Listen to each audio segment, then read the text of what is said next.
Hello everyone, this is Tormuse, and today I'm picking up where I left off in the Club Meetings mod for Doki Doki Literature Club. Weird midday stream today. As I said at the end of the last episode yesterday, I decided to do some extra streams of this because there's a Season 3 compilation release upcoming September 22nd. It's September 11th today. Oh yeah. So 11 days from now. Yeah, never forget something or something. Um, what was I saying? I just wanted to get some extra streams of this in to see if I can do some more play testing, some more bug hunting, I guess. I don't even know if anyone's going to be able to watch it this time. I know Dev isn't going to be here, at least for the first hour and a half or so. But I need to get this in before I have rehearsal in the evening. With my barbershop choir. Anyway, let's without further ado, let's get on with this. What episode are we up to now? I think it's 29, right? Because I said I've been writing like season 3, part 5. So yeah, subtract 5 from 24. Or add 5 to 24. You get 29. You know what I mean? I can math. Anyway, Sayori is anxious about graduation. The club worries about Miss Ida. I mean, they've kind of been building to the Miss Ida subplot, and Sayori being anxious about graduation is rather curious. They haven't agreed to break the time loop thing, but we'll see. We'll see how this plays out. What a wonderful world we live in. And yet you want to risk breaking it by breaking the time loop and all that. Oh well. Okay. Now I'm ready. ... Wonder where MC is. He's usually over here by now waiting for me. Well, I'm gonna go over to his house then. You see, we were fun the last time I did that. Huh. He's not even outside yet. Well, might as well go in. Go on in. MC, come on. I don't want to barge into your room. We have a weird history of barging into each other's room. Haha. Should that be plural rooms there? Does that count? Does that count as a typo? Should I screenshot that? S to screenshot. Anyway, okay, moving on. Okay, I'm coming in on the count of 3. 1, 2, 3. Oh, like, me. Wait, he's still asleep? Is it gonna turn out like this is a weekend or something? I thought that maybe there's gonna be a dream sequence and like MC was gonna have hanged himself or something. You're still asleep?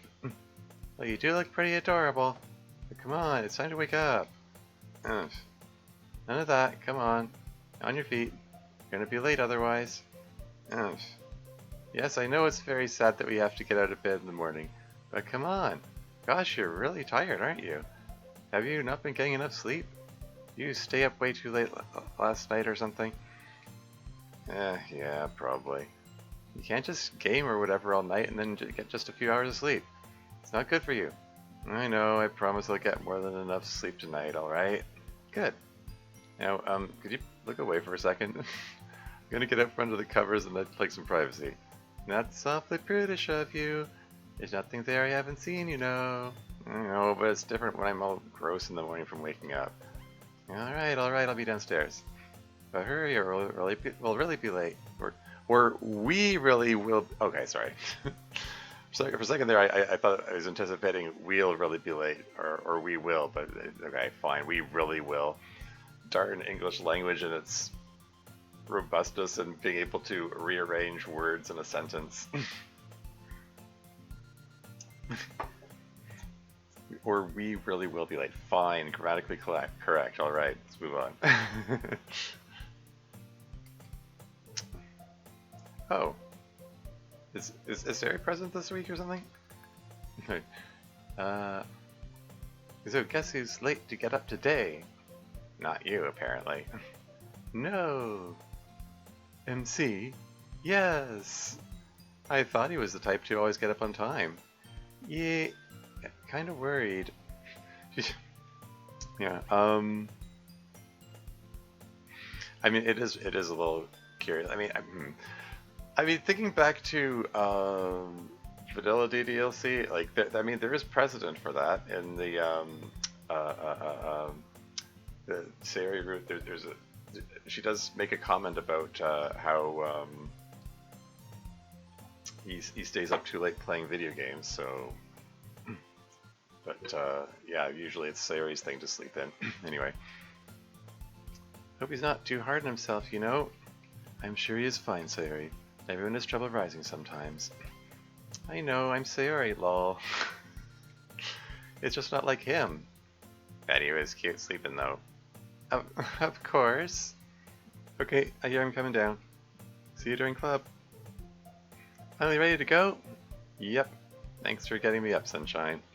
Yeah. Hey, can I ask you something? Of course, Sayori, anything.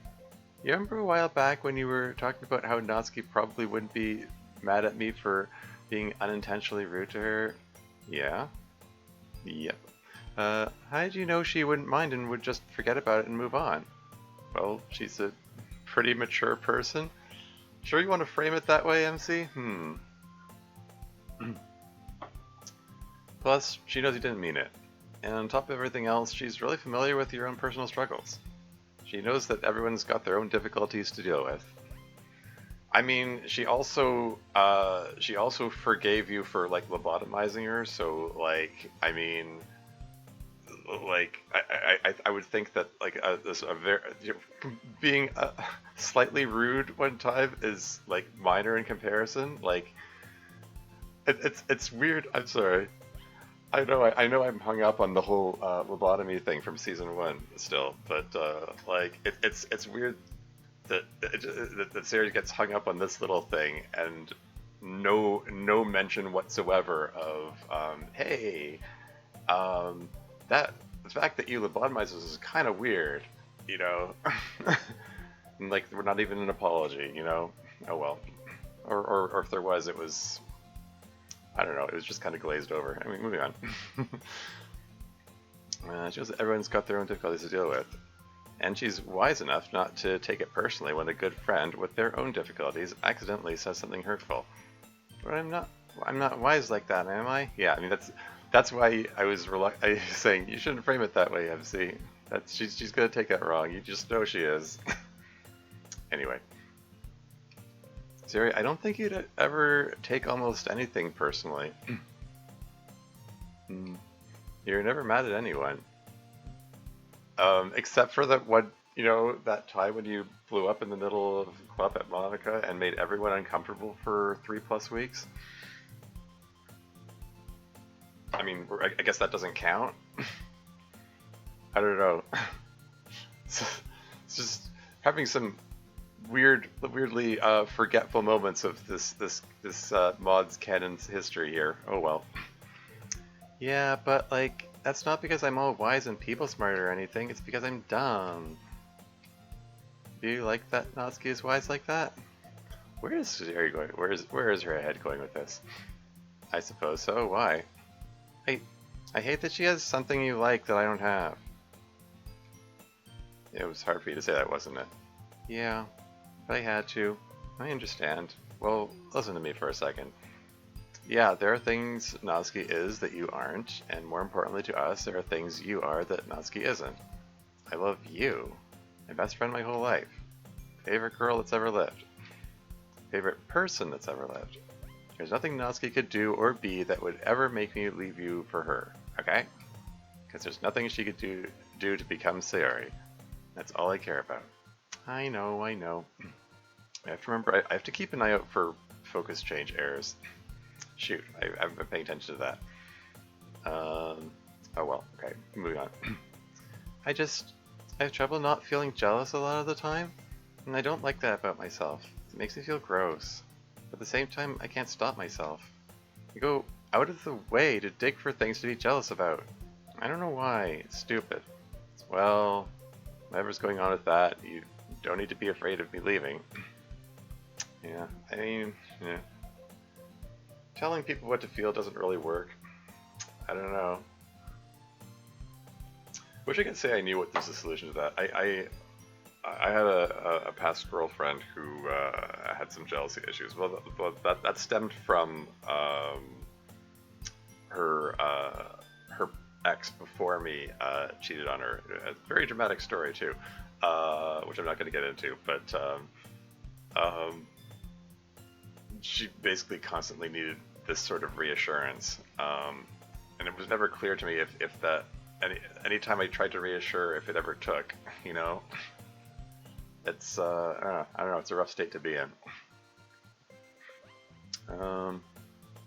Yeah, and I think in Sayori's case, it's just more generalized insecurities rather than any specific incident or anything. Or although, there is the whole fact that his character is adapted from a program that's like designed to fall for anyone, depending on what the player selects, yada yada yada, and that probably feeds into her insecurities. But anyway, moving on. I'll be here for you as you work through it. Yeah, I know. Good. Now let's get going. Yuri's probably been waiting a million years for us. I'd be tempted to put a period there, but it's, like so many of these punctuation changes I suggest, it's not strictly needed or anything. So that's when Sayori said I would have looked better in blue. Most amusing.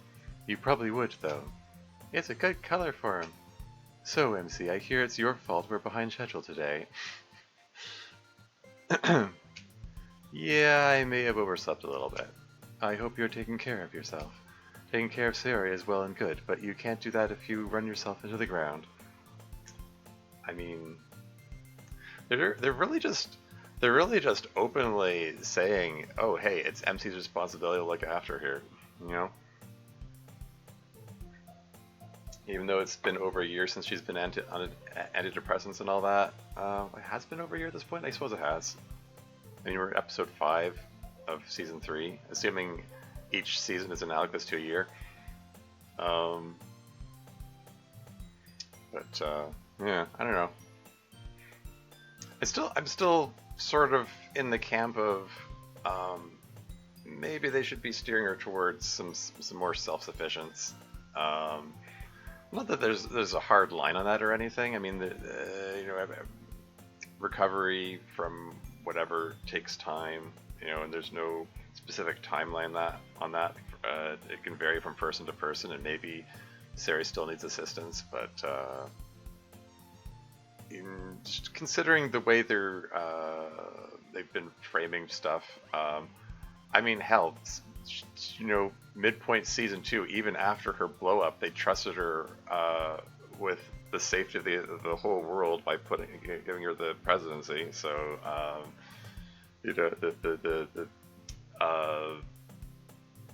they clearly think that she's mentally sound. I mean, if they're it is a little bit of a weird disconnect that they consider her mentally sound enough to be responsible for everybody's safety, but not for getting up on time in the morning or making her own meals or whatever. It's that is a really weird disconnect. I mean, since we established in yesterday's episode that Sayori doesn't do a whole lot of things. Like she says she gets her dad to prepare meals for her and in the morning and get her uniform and books and stuff ready and so on, and an MC assists with that too. And yet they trust her with the safety of their whole simulation. I don't know. It's kind of weird. I don't know. I'm not saying it's bad or problem. All these things you can just brush off as, oh, they're dumb teenagers. What do they know? It's just entrusting the responsibility of everyone's lives to someone who can barely look after herself, apparently. Oh well. Anyway, I mean, okay. There's a lot can be said. I know. Yeah. I'm not saying it's necessarily a problem with the narrative or anything. It's uh, uh, just an observation, and it comes back to that whole thing that I touched on earlier in the other previous episode about sometimes when you make yourself most vulnerable, that's the safest place to be, and maybe Sayori's friends showing that they have that much trust in her, enables her to make herself more trustworthy, kind of deal. Anyway, moving right along. If you run yourself into the ground, okay. Keep an eye out for typos, focus change errors. I'll be fine. He wasn't up last night because of me, Of course not. Heaven forbid that you were the direct cause of your boyfriend's insomnia. What a scandal that would cause. I'm a very proper and respectful girlfriend. It's true, she is. I see. Man, walking to school takes so long. My legs hurt after. Not that I'd rather take the bus or anything. I took the bus when I slept over at Natsuki's and you have to wait forever for it. So I hear. A not insignificant portion of Natsuki's complaints relate to the bus. Thankfully, she's a very patient woman. I'd put a comma after thankfully. So she deals with such tribulations with wise, unflappable endurance. Really? No. Not at all. Yuri just being blunt. And sarcastic, interestingly. What? Sarcasm from Yuri? just didn't dwell on that point at all. Come on, come on, come on. Natsuki is pacing back and forth, waiting for the bus. Can you please, for once in your stupid existence, please be on time? She goes and looks down the road. She starts rustling around in her purse. I've been in that waiting for the bus, and, like stepping out to see if see if I can look further down the road to see if it's coming. The worst is when you just miss a bus, the bus is pulling away, just as you're running up to the bus stop, and it's like, well, crap, there are 10 bazillion things I could have done differently to get out of the house 10 seconds earlier to catch that. That's the worst, having to wait for a bus when you just missed one. Speaking from experience. Shoot, there's something else I was going to say. I've been meaning to comment on the fact that the use of block capitals for emphasis. Has that been a thing for the whole mod? I mean, and sometimes it uses italics for emphasis. I know, just an observation. Here, the italics are used for emphasis here, for instance. But I don't know. I'm just noticing it more this season, I think, than in past seasons. Maybe I haven't really been paying attention to it. I guess I'm just trying. I'm in a more hyper-vigilant mode, and I'm noticing it more. Anyway, moving on. Starts rustling around in her purse. Come on, come on. Yeah, here we go. She pulls out a cigarette and a lighter. Oh yes, she's stepping out to gauge how much time she has to smoke.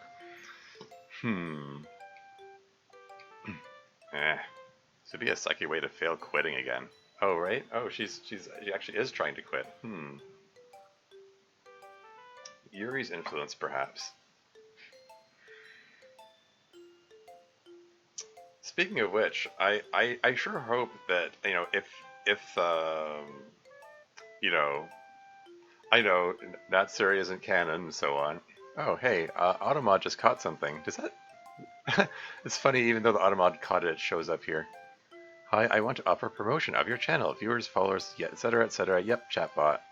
Okay, let's just, is there a... Just ban that outright, I think.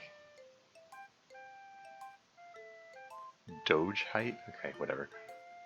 Yeah, I've seen that bot before, or one like it, or some similar. Anyway, can I just clear that out here? Do do do do do. Wait, how do? I'm losing it. It's been a while since I had to clear chat.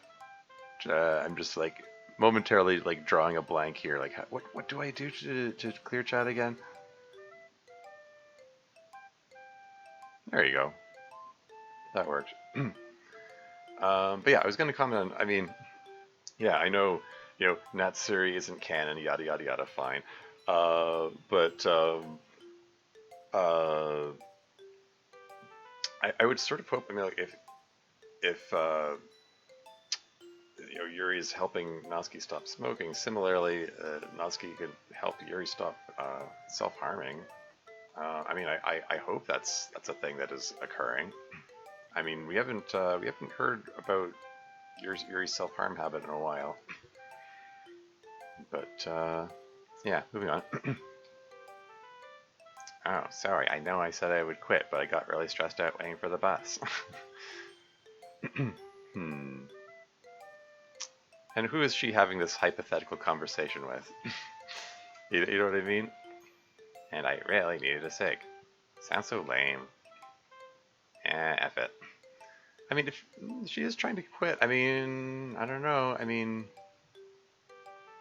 I would think that she'd want to do take steps to give herself like less easy access to the cigarettes. I don't know. Anyway, Natsuki lights a cigarette and takes a drag.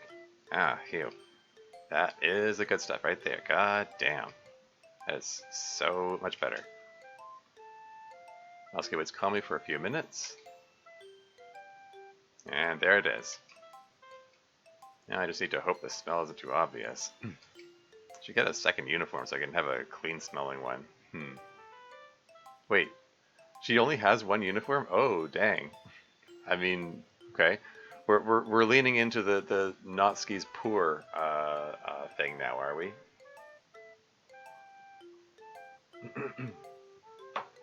Like, like what happens if I mean, something happens to her if that's her only uniform? I don't know. Yeah, I mean, we haven't really dealt with this whole Natsuki poverty thing up to this point. Season 3. Um, I mean, for that matter, it isn't even necessarily clearly established in vanilla DDLC that her family is poor. I mean, in like the Act 2 version of events, um, she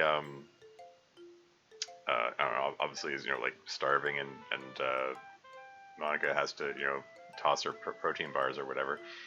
Um, but it's not actually established canon in the Act 1 version. That could be something that's a result of Monika's meddling. Yeah, fun fact. I mean, who knows if I'm ever going to release Storm 2, but I was going to have, like, Natsuki be rich and have,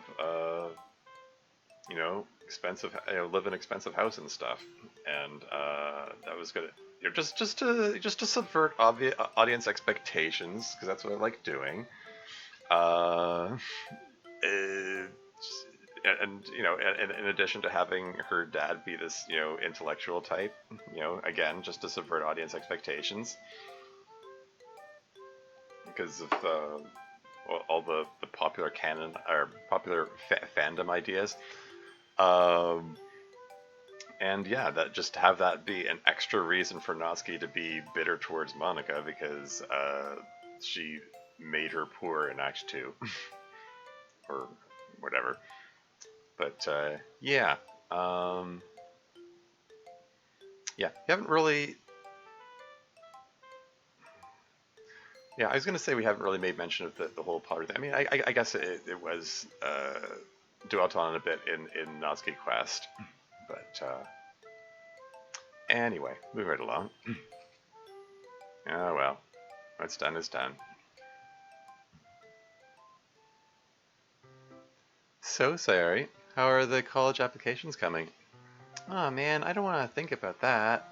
The getting ready for gym applications are going really well though. Sorry, this is serious. If we move time forward again, this will be really important. I put a comment after again. Um,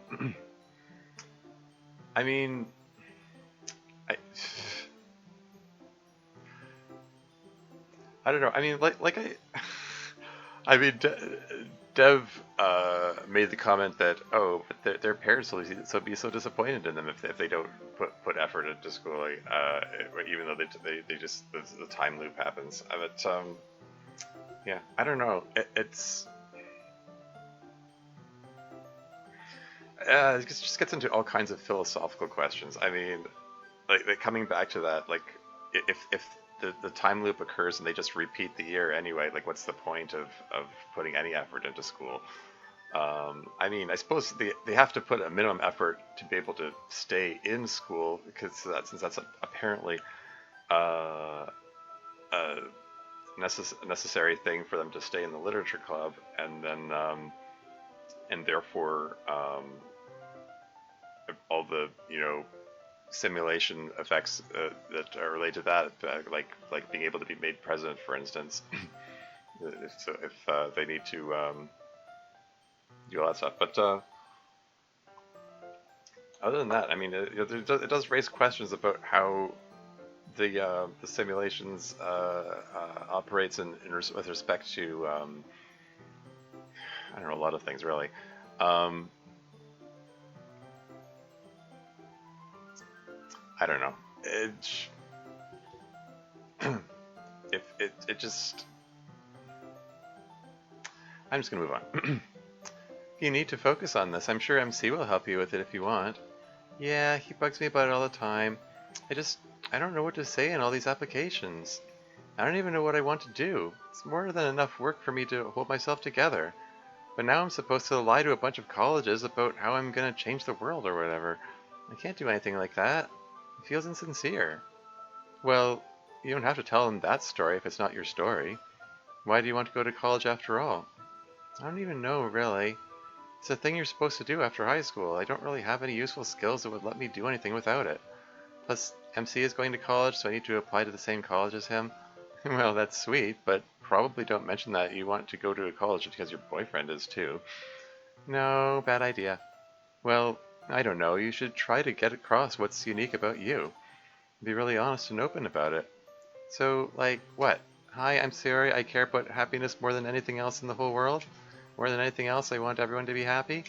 I want so much that I'm afraid I make people sad, and so I've tried to kill myself several times. But then I learned that the world would maybe be happier if I stayed in it. So I want to go to your college because I think there I'll discover new and better ways to make as much happiness as I can for everyone.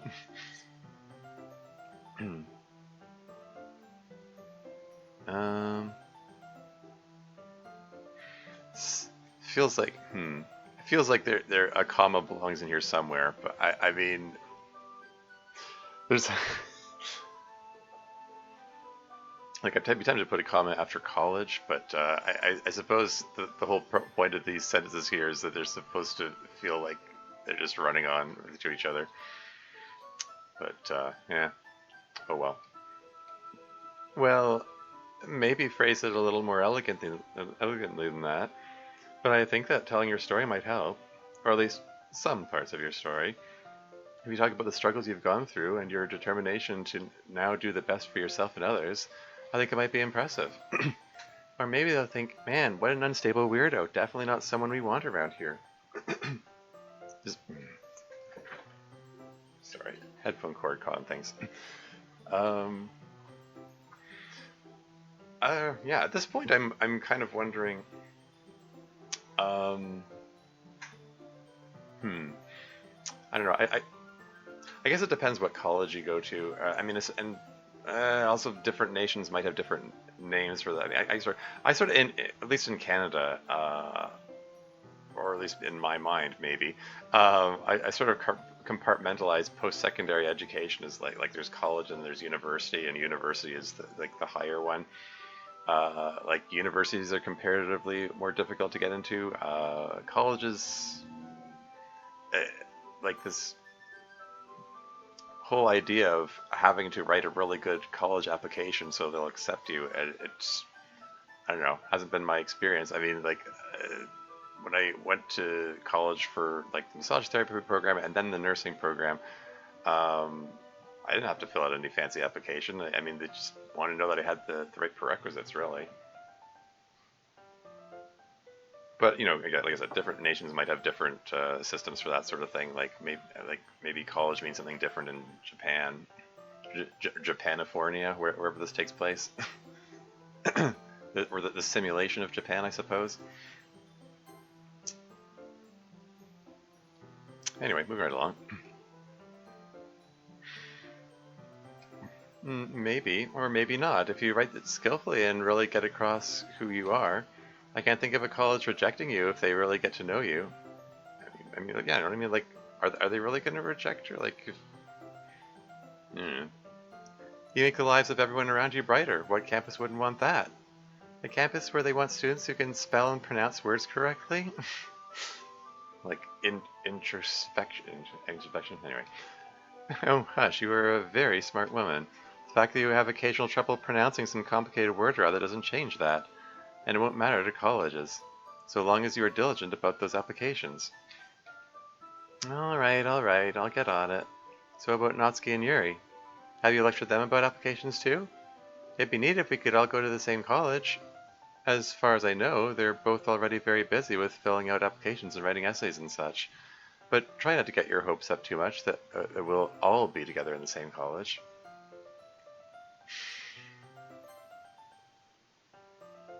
And again, you know, this comes back to like what are their intentions and plans and stuff? Um, like are they thinking they might actually like split up and go to different colleges and stuff? Like, I mean, what does that mean for the simulation? I mean, what all kinds of world building questions are running through my mind. I don't even know where to begin. Oh well. Yeah, it's a rather different experience going through this when there's no one in chat. By the way, I've been spoiled like the past 28 episodes. Well, 28 plus all the extras, so I guess 34 of these episodes that I've done. There's always been someone in chat. Because I usually do these on the weekends, so that's yeah. I don't know. I mean, I'm just gonna carry on. Obviously, we'll always be friends, and we'll always have to meet from time to time about the whole reality thing. But we might end up in different places doing different things at some point. And I don't want the literature club to end, or the whatever we be in college. Yours are my only friends. Yeah, but college is for making new ones. I have a feeling you'd be very popular with any group of new people who got to know you. Yeah, maybe. But I like you guys. I don't want to lose you all. Uh-oh, music stopping. How ominous. And especially, I don't want you to go anywhere. Me? But I've been a terrible friend. Only sometimes. For the rest of the time, you're amazing. And see, I still can't believe he's with me. It's like a dream or something. But you've never been like a dream. I've always felt like I could count on you in a really solid and tangible way. I'm scared of not having that. I'm scared of not having you around.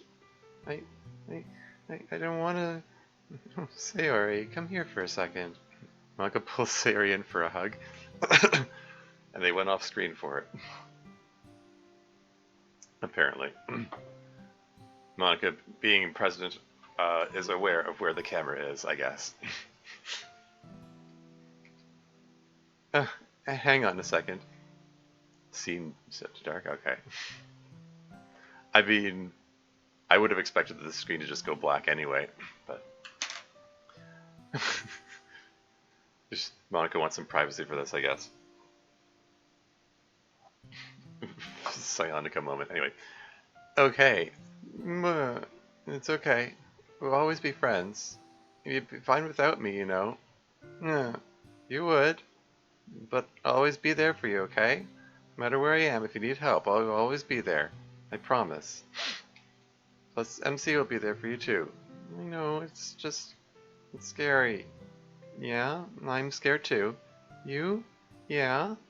I get as scared as you do, you know. I just hide it more. Maybe I shouldn't. No, I think it's good that you do. It's strong. Well, strong in some ways, weak in others. Anyway, feeling a little better. Yeah, I actually, I wrote, hmm? Question mark? Never mind. I feel better now. Scene set to default. That was a little odd with her mouth hang open for a few seconds before the the text appeared. Good. Anyway, let me know if you want help writing an essay or something. Even if we had to be apart, better you were apart somewhere you could make new friends rather than just sitting around at home. Yeah, I'll try to write them on my own. I'll get MC to look at them. But if I need more help, I'll ask you. And probably everyone else. Good. The more people helping you, the better. Just do it soon. The earlier you start, the better. I will, I will. I'll try to start tonight, okay? That's the spirit. But we should hurry up and change. Don't want to get marked down for lateness to PE. Yeah, I hate that we still have to even do PE though. Yeah, true. In the last year of high school? I mean, I think, you know, physical education was I mean, I'm thinking back to my high school days. It was like required in like grade 9. Was it? I don't think it was required beyond grade 9. Um, like is that a required course over there? I mean, does she have to do it? Oh well. Anyway, moving on. Or at least that's what he thought. Glad we're back to hanging out again regularly. I missed you guys. Hold on, did I miss something here? Okay, no, this seems fine. Yeah, you guys are for real. Natsuki, you okay over there? Oh, yeah. You look a little stressed out. Oh, yeah. Natsuki takes out a pack of cigarettes. Trying to quit these damn things makes me edgy. Making me edgy. Not liking the cigs anymore? F no, I love the cigs. I love them so much that I hate how much control they have over me. I don't like to be controlled. So I want to be free of these things. Quitting is kind of hard though. They really get their hooks into you, these things. Yeah, F it, I'm gonna smoke. Let's see, where's my lighter? Crap, left it in my locker, I remember. So, that I'd be less tempted to smoke. Ha. Like, what did I just say, right? Ah, you had a plan. Yeah, didn't work though, apparently. Anyway, I'll be right back. I hope she manages to quit. I mean, she'll be fine if she doesn't. Sorry, momentarily distracted by the sound effects.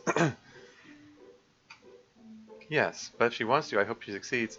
Yeah, I'm like completely unable to keep track of what voice I gave any of them before, so apologies for the for that. Anyway, she wants to hope she succeeds. Yeah. Now it's fast. Back here, already nuts. Oh, was Yuri waiting for her moment? Oh, hi Yuri. Hello. What's this look? What's going on here? Did you need something? I came looking for Natsuki. Oh, really? Oh, that's bold of her. I need to tell her something. We can tell her for you if you want. No, that's fine. Probably something she'd prefer I just tell her. Hmm. Hmm. Well, she stepped out just a moment ago. She'll probably be right back. Ikuko takes a step toward Yuri. Which one is she? Yuri made the comment that she thinks of them as what like the shy one and the mean one and the like she doesn't know which one is which. Which one's the mean one? Ikuko takes a step toward Yuri. You sure you don't want to tell us? Yes. Well... Alright, bitches, I'm back. Did you guys... Oh, Yuri. What are you doing here? And she said she came to tell you something. Oh. This is about... ... question mark? Yes. Well, we have literature club today, right? We do. Just meet me outside like five minutes before and we can talk. Is that okay? Sure. I will be on my way then. Okay, see you then. This is about ...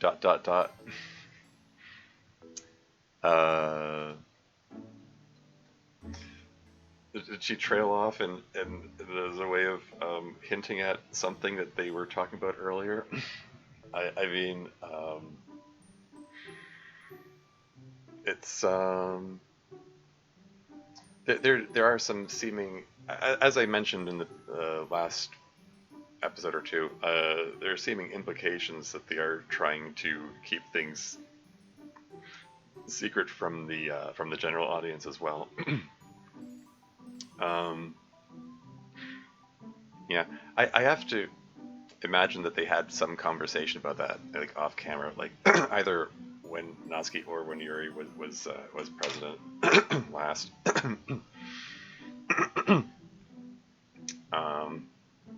I mean, if that's the plot point we're going with, that they're taking advantage of the presidency power to know when the player's looking, so they can stay out of sight. Like I sort of have to imagine that they must have really valued that time. Those the 3 weeks when Yuri was present for the first 3 episodes of the season. And now they have to go back to like being secretive all the time because they never know when the camera's on them. Which, probably why Yuri looked a little sad when she gave up the presidency in episode 3 of this season. I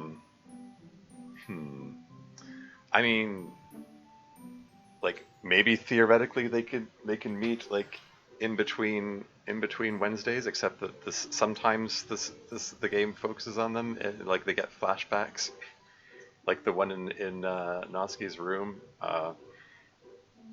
in the last episode where Natsuki was talking to Yuri about her overthinking. Anyway, enough pontificating about stuff. Let's move on. God, she's so weird. Yeah, she is pretty awkward. I just don't get it. Like, how do you live like that? Doesn't she, like, ever interact with other people? Guess she just spends so much time in her hole that talking with human beings confuses her. She talks with other people just fine. Huh? In the literature club, she's really sociable, actually. I'd put a comma after club. She can even be really charming when she wants to. She just doesn't get along with you, Ikuko. Well, I suppose I am somewhat demanding. Seriously, though, what did Yuri do this time? Oh, nothing much. She just came in here looking for you and gave very short answers to questions we asked her. What questions? She just asked if we could tell you whatever she came to say for her. She was like, no, yes, and didn't elaborate on anything. And here we go, comments inside quotes here. In order to keep consistency, you probably want to put those comments outside the quotes.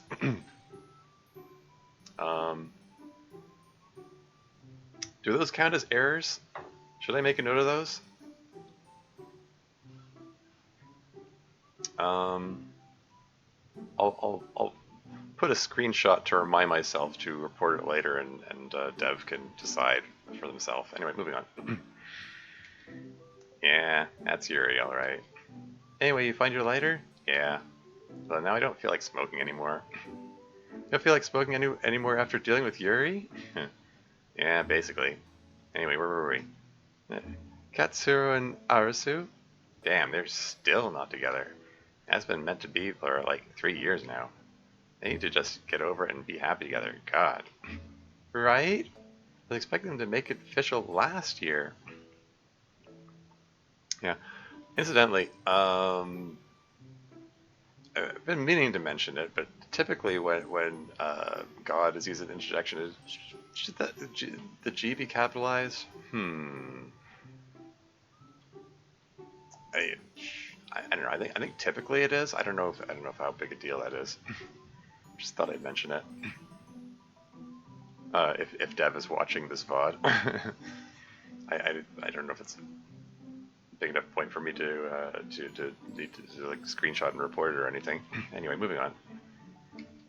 But instead, nope, they're just still giggly and blushy. Tragic. Yeah. Meanwhile, Natsuki is not making her own relationship public, you know.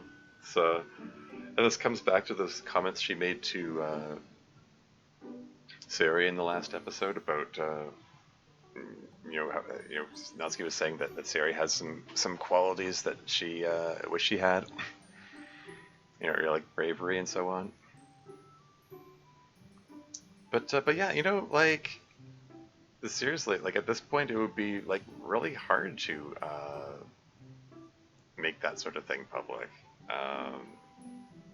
After she's been like at this point like 2.5 years being really cagey about it. Well, I mean, 2.5 years. It just she's insisted that she's like heterosexual and has and is like endured all the gentle ribbing and maybe not so gentle ribbing about there supposedly being a thing between her and Yuri, and try just brushing everyone off repeatedly. Like, for someone with that streak of pride that Natsuki has,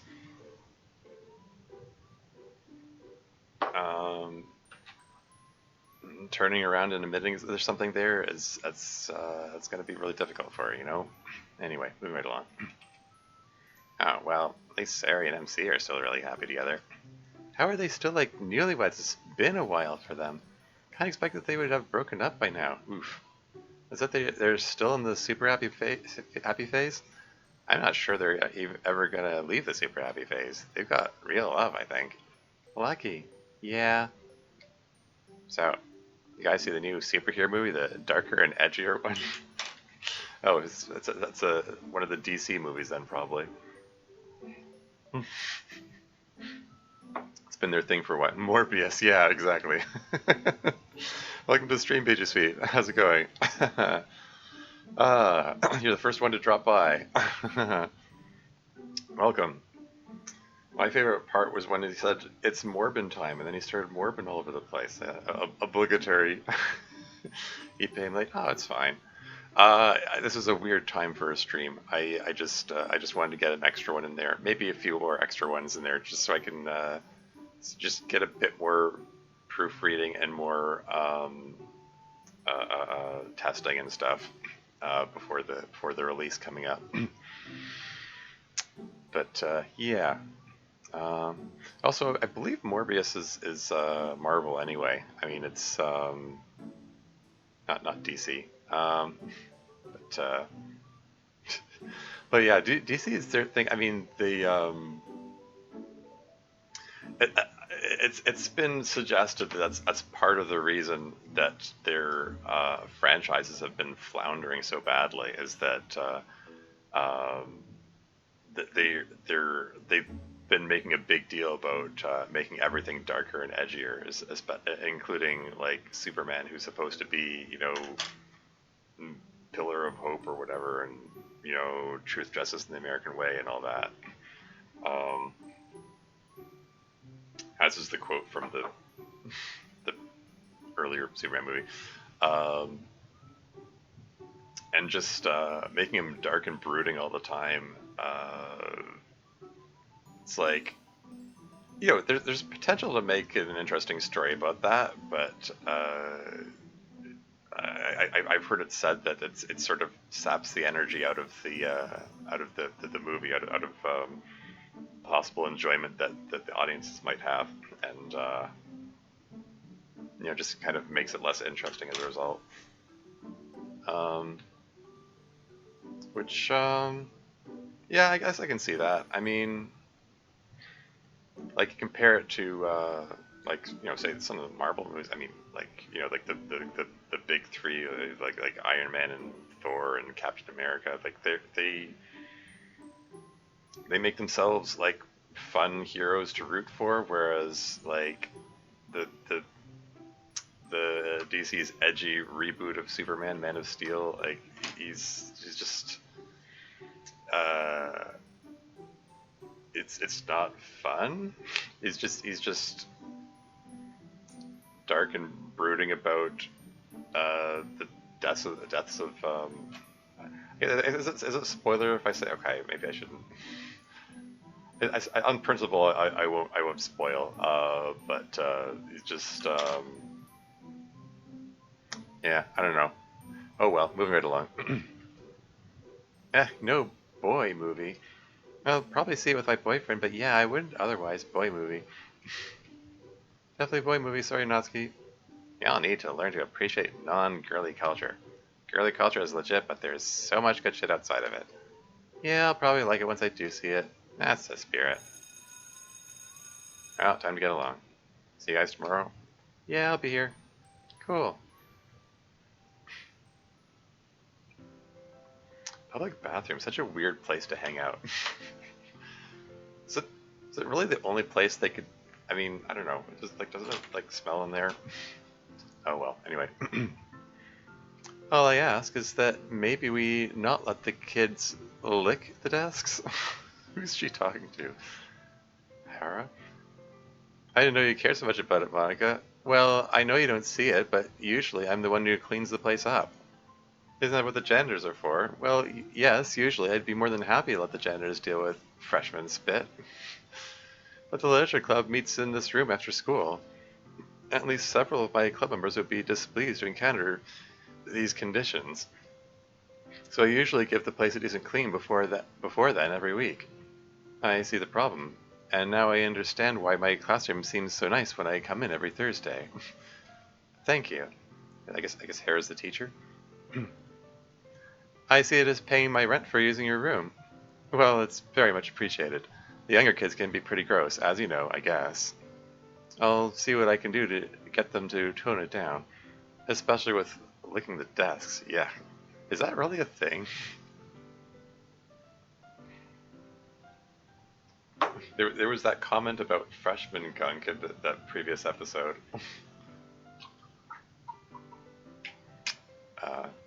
Licking the desks, though? Like, really? Okay. Thank you, sir. You're very welcome. Have a good day, Monika. You too, sir. Monika listens as the sound of footsteps grows softer. Hi, Tormuse. Just had to have a talk with the teacher whose classroom this is now. He's teaching freshmen, just like the last teacher who had this room. And freshmen are capable of unimaginable grossness. Don't get me wrong, there are plenty who are nice and kind and polite, but some are downright uncivilized. And I need to make sure Mr. Hera knew I was the one who was ending up cleaning everything. Because, freshman spit. Anyway, I'm glad you're here. You had to leave so abruptly last time. I'm really glad we can talk for a little bit, like we used to. I hope. Never really know when you're going to have to leave. But usually if you stay this long, you get to stay until the end of the conversation at least. So that's nice. So what shall we talk about? Or who, if you prefer? I know there aren't many subjects we have in common to discuss other than the inhabitants of this place. Who should we discuss? Okay. Guess I'll save, and should I presume that we're going to get to choose each of these options here? I mean, like, curious about Miss Ida, but like, presumably, oh hey, Endeva's here, Heralore, yeah, welcome to the stream. But yeah, curious about how Miss Ida's doing. Do we get to see the cat? But probably gonna find out about that anyway. I mean, let's start by asking about Monika. Why not? Me? What about me? Us. Time loop your year so far. Well, I mean, it's interesting that she had a confused reaction instead of her usual blushing, like, "Oh, you want to talk to me, or talk about me." Your year so far? You can ask about the time loop. I mean, that was the whole subject of, like, the whole reason she disappeared in episode 2 in that very ominous way that ended so anticlimactically. Yeah, let's talk about the time loop. Yes, I found a fascinating way to break it. Because of what happened with Miss Ida last year, I ended up being able to use that to deduce certain things about how the simulation manages personal traits. Period inside the quotation marks. Yeah. Which I used to cure Fuyuki's cancer, as you recall. His big "as you know" moment. Is that recapping for people who, for some reason, just started with season 3? uh, I don't know. It's one of those things. Some certain media do that, like they do exposition badly, where people tell each other things that they obviously already know, but it's just for the benefit of the audience to catch up. Um, it's usually better to do that kind of exposition towards someone who doesn't know. Um, but oh well. Anyway. But it turns out the same thing is application not only to NPCs, but also to the character files. So I was able to discover where in our character files were kept content with the repeating time loop, and based on references that code makes, I was able to figure out the simulation's entire system for the time loop. So really, all of this was possible thanks to Miss Ida breaking the game. I put a comment after really. Kind of strange when you think about it. Anyway, we've all talked about it for a while, and I think we're going to do it at the end of the year. Okay, so end of this year. So they have confirmed that. Okay, you see, this was what was confusing me about that conversation between Monika and Sayori earlier. That like they were like, because I was sitting there like, but you haven't decided on that yet. Like, why are you talking about it as if it's decided? Monika doing it with the audience, sure.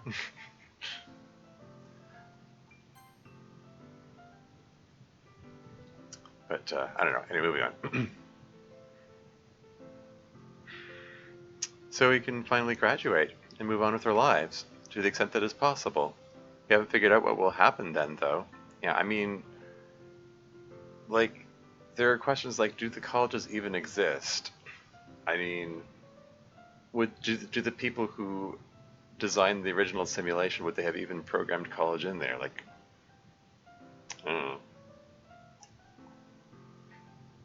I was going to say things like art for them, but I mean, like, the mod already kind of breaks those kinds of rules by, like, having art for their homes, even though it didn't appear in the original game. Oh well. Anyway, moving around, moving right along. Like, if we should turn the time loop back on, or if we want to age and die. I know I don't want to age and die, but you probably knew that already. Who should we discuss? Oh, okay. Oh, we don't get to explore the other Monika topics. Okay, well, let's go with Miss Ida. Yeah, she seems pretty worn out. Plus, I think she's depressed about being alone. I know how that feels, or at least I sort of do. My loneliness was kind about loneliness over. Could this be my loneliness was kind of about loneliness over space or across whatever this existential divide is? I'm presuming there's supposed to be a word "of" there. Shall I screenshot that one as well? Or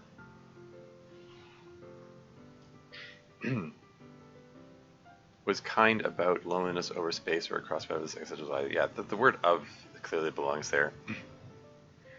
Oh well. Yeah. And her loneliness is more about loneliness over time. I think she feels worried that she's been single for too long. Well, I mean, with the time loop, there's less worry about that, I would think. I mean, as far as Masai is concerned, I would think maybe a bigger part of the worry is the fact that she might feel like she is unable to confide in anyone about the reality stuff. I mean, the fact that, okay, I mean, yeah, she has the club members, but there's a disconnect there in that she's the teacher, she's the older one, whereas they're students, and even though they may all be in it together, um, it's what am I trying to say here?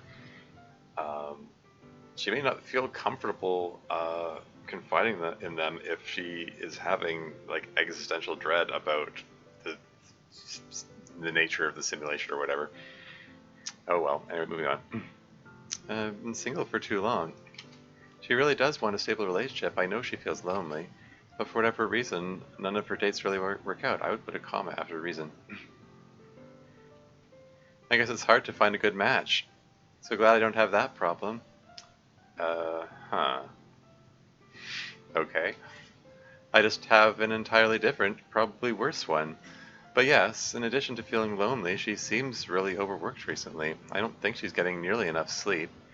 She seems really stressed out. I wish there were something we could do.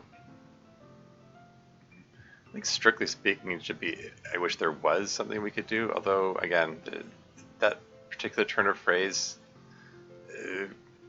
colloquially it's common to use were. Oh well, anyway. Who should we discuss? I guess just work through these from the top, I guess. Natsuki? Natsuki? She's alright, I suppose. She always seems like she's walking around on pins and needles these days for whatever reason. I wouldn't say she's quiet, but she's been quieter. I hear she's been trying to quit smoking. I wonder why. Someone to impress doesn't like it controlling her. Her sister quit. Oh yeah, there was that, wasn't there? I mean, that's what was talked about in this episode, but yes, it's hinted at in the season 2 compilation that yeah, I'd forgotten about that. Yeah, I imagine she may have had a conversation with Fuyuki about that. Like maybe Fuyuki took her aside at some point and said, "Hey, um, it just occurred to me that maybe you took up smoking because I was doing it," and someone to impress. I mean,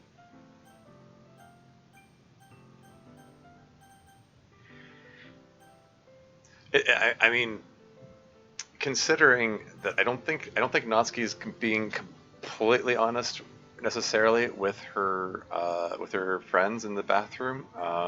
Still a weird place for them to meet, but um, so I mean, I would probably more towards that being the reason, maybe, but it could just as easily be this. I mean, this is what I was speculating about.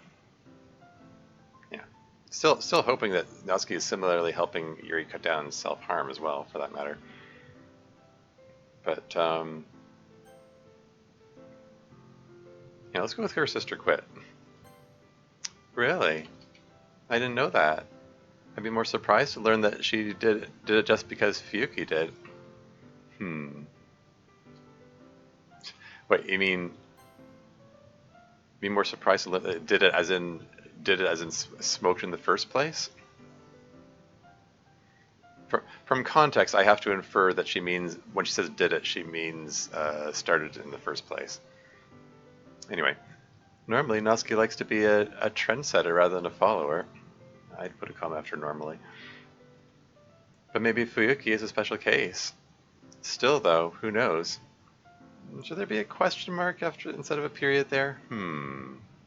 I put a question mark there. There might be all sorts of reasons why she might want to quit. I hesitate to assume anything for certain. Whatever the reason, I hope she succeeds. I definitely feel happier knowing she wasn't smoking. I was so worried about her when I first found out. So if she quits, it'll give me a lot of peace of mind, if nothing else. Hmm. Well, I mean, again, people could be brought back from death, yada yada yada. Um, does smoking even really have negative health consequences in this world as it's established? I mean, even if she gets cancer, apparently that's reversible too. Anyway, who should we discuss? Let's go Sayori. I know you saw her talk earlier about college applications. Poor Sayori, I forget how hard life can be for her sometimes. Like for us, it's just this somewhat hard and stressful task we have to do. But for Sayori, it takes so much energy to keep herself afloat a lot of days, and then she has to come home and do this on top of it. Plus, this is an activity that, by its nature, is going to lead to her being evaluated and judged. That's probably going to lead to a lot of fear for her, and a lot of sadness if places reject her. I don't even want to think about what will happen if she doesn't get into the same college as at least one of us, or the same college as MC. Although I suspect MC will apply anywhere she does and go wherever she goes, even if it's a worse college than he'd otherwise be accepted to. Yeah, and that would have its own uh, uh, uh, strife and stress associated with it too.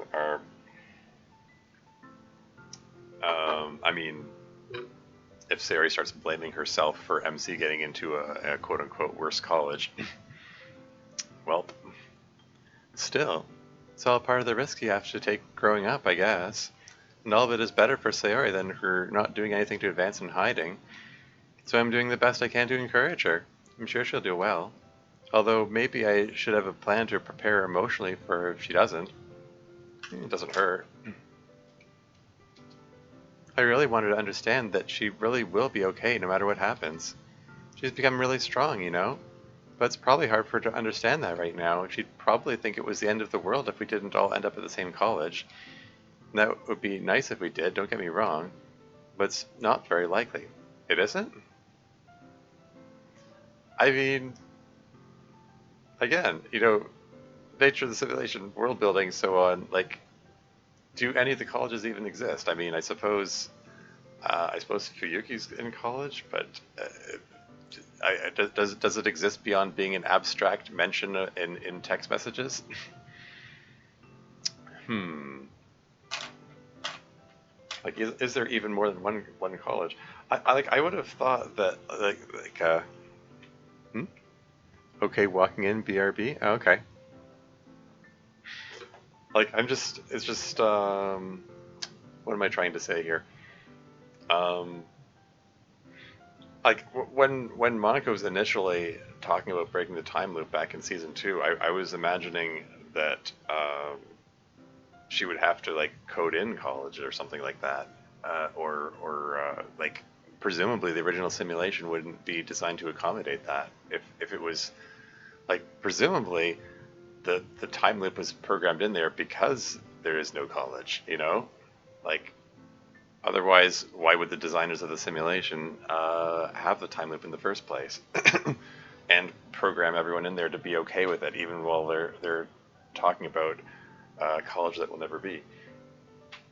So, would there be any college, let alone multiple colleges, for them to apply to and potentially fail to get into or whatever? Mm. World building questions. Anyway, moving on. That's not very likely, to be honest. I'm a little worried about that myself. I'd put a comma after honest. The one thing I haven't figured out yet is what will happen to the literature club if we all split up. I mean, that seems like a big deal to figure out. I mean, I just there's so many ways it can go wrong, and if you can't have access to the presidential powers, that could break things permanently. Is this something they've considered? I don't know. Like in terms of the game and all that, something I need to look into more. Who should we discuss? Go with MC. MC, he seems fine. He's more tired than usual right now, but that's because he's working a part-time job now. Oh, really? That's something we have not established up till now. Okay. Hey, that's cool. I was working a part-time job all through college.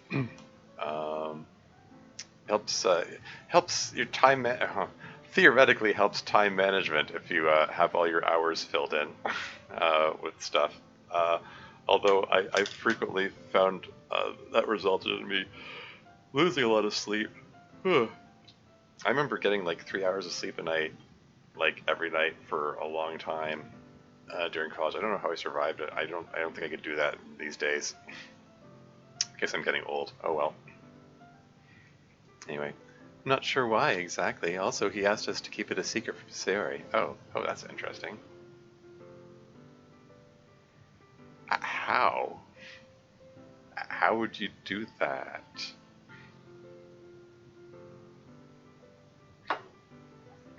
I mean, if he's like working full shifts, multiple hours at a time, like, how would he explain that to Sayori?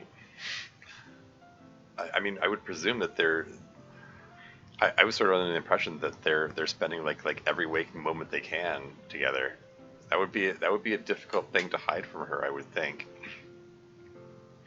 Particularly if she has like jealousy issues and is like, I don't know, snooping around or something. She did say she was actively looking for things to be jealous about. I can see this coming back to bite him. Keeping that kind of thing a secret. I'm sort of assuming that he's keeping it a secret so she doesn't worry, but or something. Or I don't know, wants to surprise her later. I don't know. That's just seems like a weird thing to keep a secret, I guess. And I don't even know how you would. I mean, like I did mention, I have a past girlfriend with jealousy issues, and she, yeah, definitely went out of her way on a regular basis to find things to be jealous about. Which is a source of discomfort in that relationship. So, it's the kind of thing that like this could go badly. Anyway, let's see where this goes.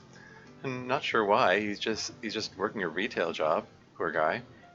Poor guy indeed. I've worked retail. I've worked enough retail to know that I would rather not work retail if I can help it. But presumably he doesn't want her to worry about him. I put a comma after presumably. Not sure, but he's doing great other than that. He's really applying himself in classes.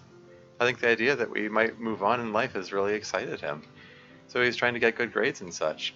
Me, I was always trying to get good grades, even when it didn't really count.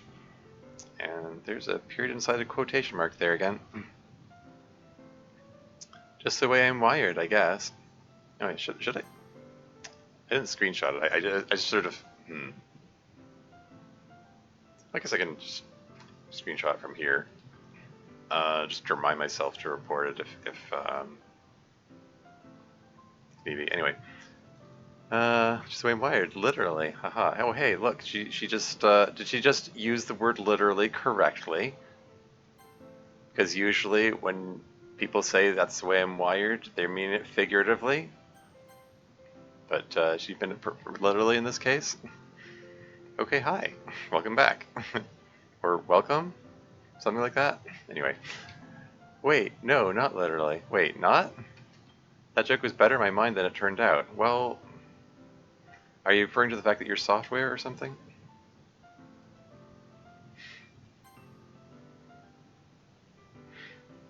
I mean, presumably there are wires used in there somewhere. I mean, I suppose modern computers use microchips, so they're like. Can you technically consider those wires? Like the wires within the microchips? I don't know. Oh well. Anyway, moving on. Let's talk about Yuri. Yuri seems well. Not too much to report. She always has that wry smile. If anything, she's a little quiet, even for her, recently. She tends to give short answers to questions. She seems lost in thought a lot of the time. Again, that's even adjusting for how much she normally would do that. But she seems happy so far as I can tell, and that's great. Just like everyone else, she deserves a lot of happiness after everything she's been through. Dev answered Trevor's question as to how MC is hiding his job when even Sawyer kicked at the hip. Huh. Well, you don't have to answer that. Well, I'm sure it'll be revealed in due course. Um, or is this a question that you had, BG Sweet?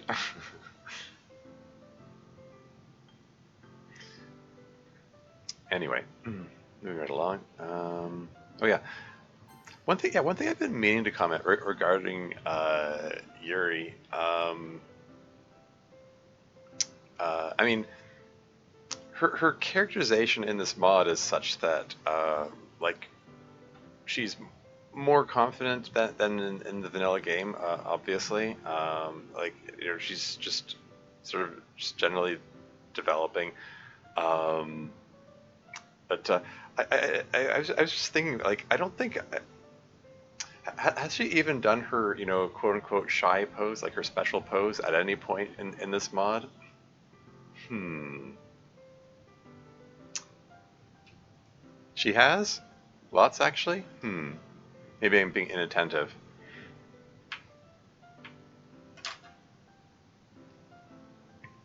Lots, you say? I don't recall the last time she assumed that pose. Maybe I'm being inattentive. Oh, anyway, moving on. Lots of happiness after everything she's been through. And of all of us, I'm most excited to see what she'll do if and when we break the time loop. I think she could achieve some really great things. Assuming she doesn't get overly distracted, of course. Well, I guess that covers just about everything. Oh, music fade out. I should probably hit the restroom and freshen up before the club gets here. Oh wow, the time's really gone. It's actually club time already. Hmm. Maybe I still have time before anyone gets here? Hi, Monika! Hi, Sayori. Could you watch the club room for a minute or two? I need to go wash my hands, they're grimy. Yeesh.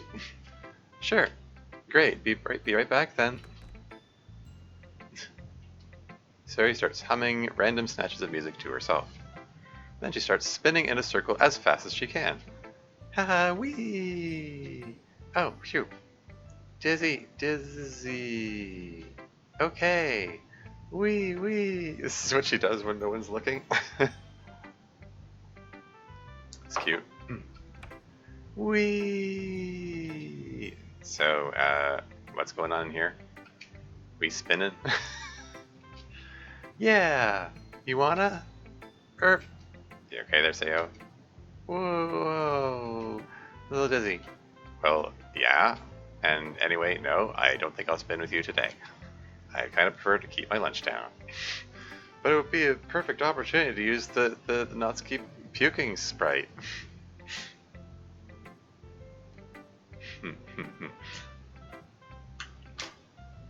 Anyway. Hey everybody. MC! Hi Bun. She's been spinning again, hasn't she? Yep, she was spinning like mad when I came in. I can tell. Monika still not show up yet? No, she was here already when I got here. Was there? Hold on. Did I just witness a focus issue, or was that my imagination? I just want to double check that. Okay, maybe I just imagined it then. Okay, that looks fine. Just checking. I need to be vigilant about that sort of thing. And Nacer Fleestar is here again. Welcome to the stream. How's it going? Code looks good to me. Yeah. Yeah, it looks fine. Oh, she was already here when I got here, but she stepped outside. I actually think I hear her out there talking to Yuri. Hang on. Hey, we are doing club in here. Hey, wait, didn't... Come to think of it, didn't,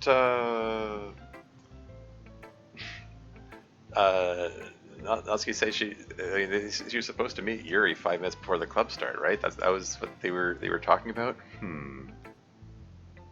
Good, you? I'm doing okay. I'm doing an extra stream today. Usually lately, anyway, well, since I started streaming this mod, I've been doing it only on weekends, but I wanted to do some extra streams because the release of the compilation is coming up. I wanted to see if I can get some more playtesting and last minute proofreading and stuff before then. So yeah, moving it along. You're doing club in here.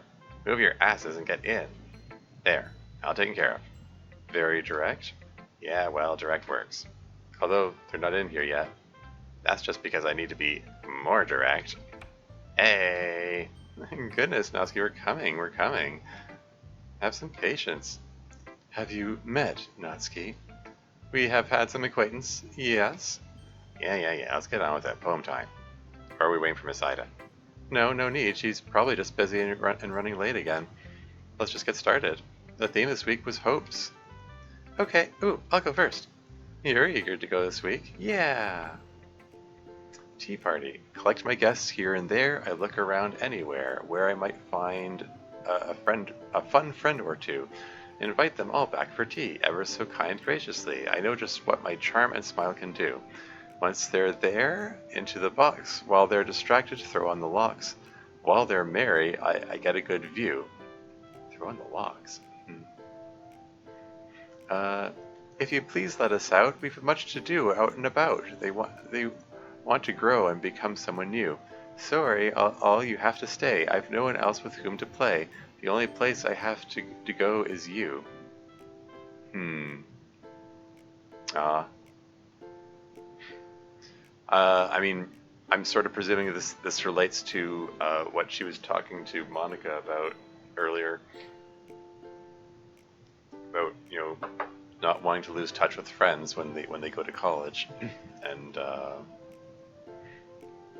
like feeling a need to trap them.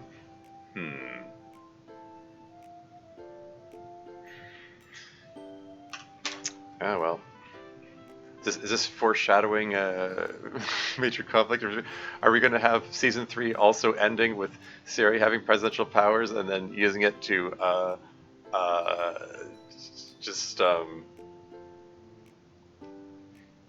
to thwart Monica's plan to break the time loop and just like trap everyone together or something? Anyway, moving on. Oh, well, that's direct. Is this what you were saying? What you were saying you wrote earlier this morning? Yeah, early this morning. Is it something I can talk about, Sayori? Yeah, it's fine. This morning, Sayori and I were talking about college and about the possibility of us going our different ways at the end of the year. And Sayori doesn't want that to happen. Ah, I understand. I know it's kind of a clingy poem, but just so you know, I'm not actually desperate or begging you guys for us to stick together or anything. I feel really sad that I might not get to see you guys all the time anymore. Or maybe ever. You know, they say people who are friends in high school drift apart really fast after high school. I mean, yeah, haven't really haven't kept in touch with anyone from high school. I mean, they're like, they got like Facebook friends, but yeah, I don't even really go on Facebook much. I mean, I don't do anything with Facebook really. I'm just thinking, like, there are a few people that I knew from high school that I interacted with and hung out with from time to time, that I can think of off the top of my head. But yeah, most of my like high school days are yeah, pretty I was gonna say pretty forgettable. More like I'd rather forget about it. Not that it's necessarily forgettable. It's just really awkward and uncomfortable, and just Anyway, moving right along. Yeah. Friends in high school drift apart really fast after high school, and I don't know. I don't feel ready for that to happen. So I just felt like I wanted to write about keeping everyone together. I really hope that happens. Somehow. All good things must come to an end eventually. Yeah, like it says, I don't feel like I have much else. I want to be friends with you all still.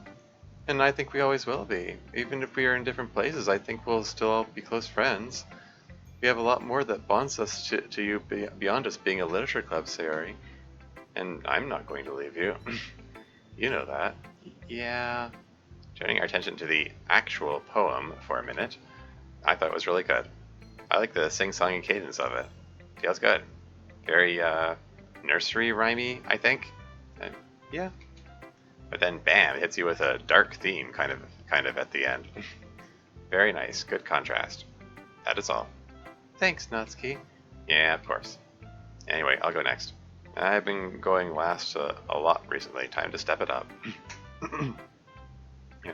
How is that? How is that poem about hope? I guess it was about hoping that they stay together. Anyway. Hypocrite. I hate lies, the way they muck up the world, the way they keep people from knowing each other, the way they make us all terrible. Someday we'll just be open, someday we'll just know each other, someday we'll just have courage and tell the effing truth. Me? Yeah, of course, I always tell the truth. I wouldn't want to be a hypocrite. Oh boy. And again, this comes back to what I was just saying earlier about Natsuki's difficulty in being open about, well, I mean, about a lot of things, really. But about relationship with Yuri in particular. You know, not that Natsuri is canon or anything. But, yeah. What dishonesty have you foisted upon the world this time, Natsuki? Wouldn't you like to know? I'd be tempted to put a question mark there, but I guess she's saying it rhetorically anyway. It's very much according to your usual formula, but that means that it's a good poem, of course. Sometimes I think that we get so used to each other's styles that we have trouble recognizing when we write good poetry. I'd be tempted to put a comma after sometimes. Because we just think, oh, it's another Natsuki poem, if that makes sense. I mean, yeah. I can see that.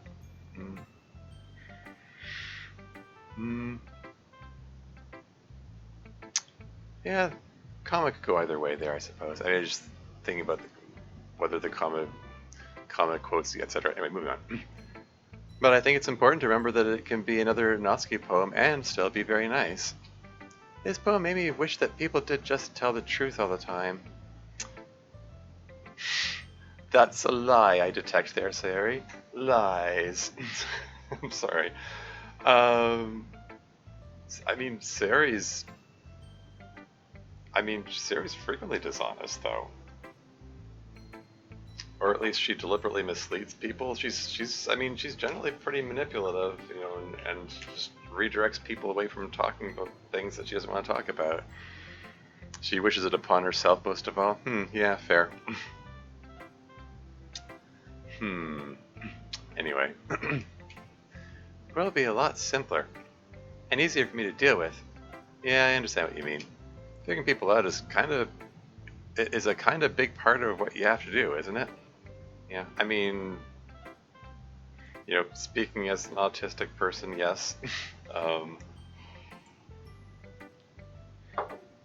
I may have mentioned this before, but, you know, just being, you know, this is one of the symptoms of being autistic is that my brain is wired to just take things at face value. So this gives me like a really strong value of honesty. I mean, I really value honesty, and if I do catch someone in a lie, I sort of like mentally label that person as a liar and cannot trust anything they say anymore. It's like my mind works in an all or nothing kind of way in that manner. Yeah, just don't deal well with that sort of thing, with dishonesty, like that. I guess trust is hard to mend in my case, which, you know, is I guess probably factors into the fact that I'm so hung up about the whole frickin' lobotomy thing from season 1. It's like holy crap, Sayori broke everyone's trust in the biggest way possible. I would have a hard time trusting her after that. You know, sorry to keep harping on that point for 2 seasons. But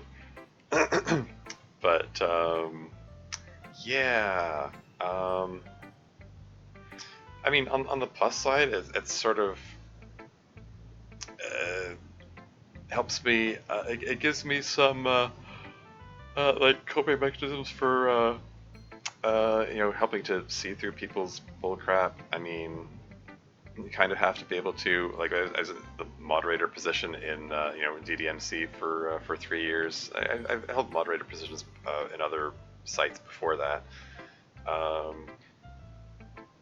and yeah, looking for those contradictions, weighing probabilities of what's most likely about what people are saying, like what's most likely true or not. Yeah, I don't know. I mean, just because I'm autistic and that's the way my brain is wired, it doesn't mean I can't necessarily find coping mechanisms that help me work around it. But just notice that Yuri still has she's still reacting to Noski's comment earlier. Anyway, moving right along. Figuring people out is a kind of big part of what you have to do, isn't it? Yeah, I guess you could put it that way. It is an especially poignant poem, although it beats you over the head with its premise, as usual.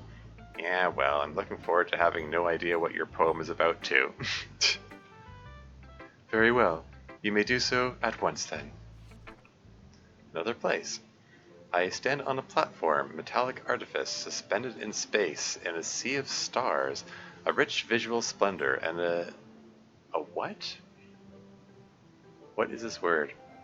I'm having trouble interpreting the script. Is that G-E-L-I-D? Gelid chill? Is that a G? I'm looking for examples of other like sea grass. That's definitely a G. So that's definitely a G. Okay. A gelid chill? I'm not familiar with that word. Icy, extremely cold. Jellied. Jellied. Okay. Well, you'll learn something new every day. A jellied chill to my tingling skin. Jelly, WF. No? I would have pronounced it gelid, but my Googling, that's from, no, it's jellied. There's a long E sound. It has the accent that indicates the E sound. Syllable like lid. Yeah, you did it right. Ignore that AI voice. I refuse that pronunciation. Sure. A gelid chill to my tingling skin? Below me is a planet. I can feel the faint traces of its life heat. I can smell the faint smell of grass. It is just as close as it needs to be to tempt me, for the stars are everywhere beautiful, but warmth you must feel.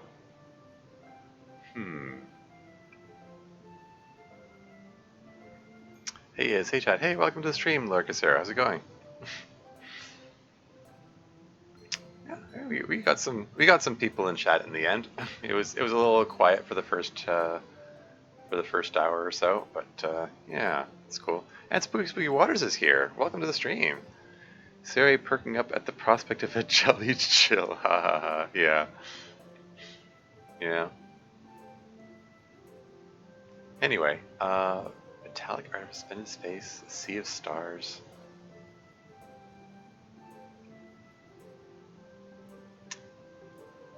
Like, it makes it sound initially like it's talking about, like, I don't know, spaceship or space station. Below me is a planet, so yeah, so it's like somewhere in orbit or something.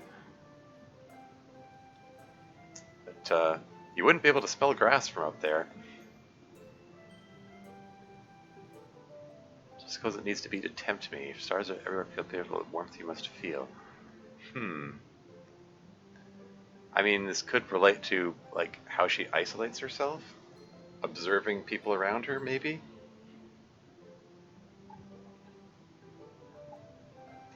I mean, the theme is supposed to be hope, so maybe it's about things that she hopes for. Stars are everywhere beautiful, but warmth you must feel. So yeah, back when Yuri was talking about the chilled jelly, that's definitely the best kind. Haha, yeah. Alright, moving on. Actually ended up more concrete than I expected. I kind of get what it's about. Yeah. Anyway, yeah, well done. I have no shit to talk about this poem. I genuinely enjoyed it. Thank you. What does gelid mean? I've never run into that English word before. Extremely cold, icy, basically. A lot of Romance languages have similar words. For instance, gelato in Italian has the same root. Oh, yeah, that makes sense. I'm definitely not going to forget that word now. I would expect that you would remember a mnemonic for something involving a dessert. I mean, yeah. Definitely. Anyway, I'm not sure what the poem is about, but it sounds nice. I put a comment after anyway. And it makes sense to me that Yuri would be standing on a platform in space near a planet. That's definitely her vibe. I think I like the last bit best, where the stars are everywhere beautiful but warmth you must feel.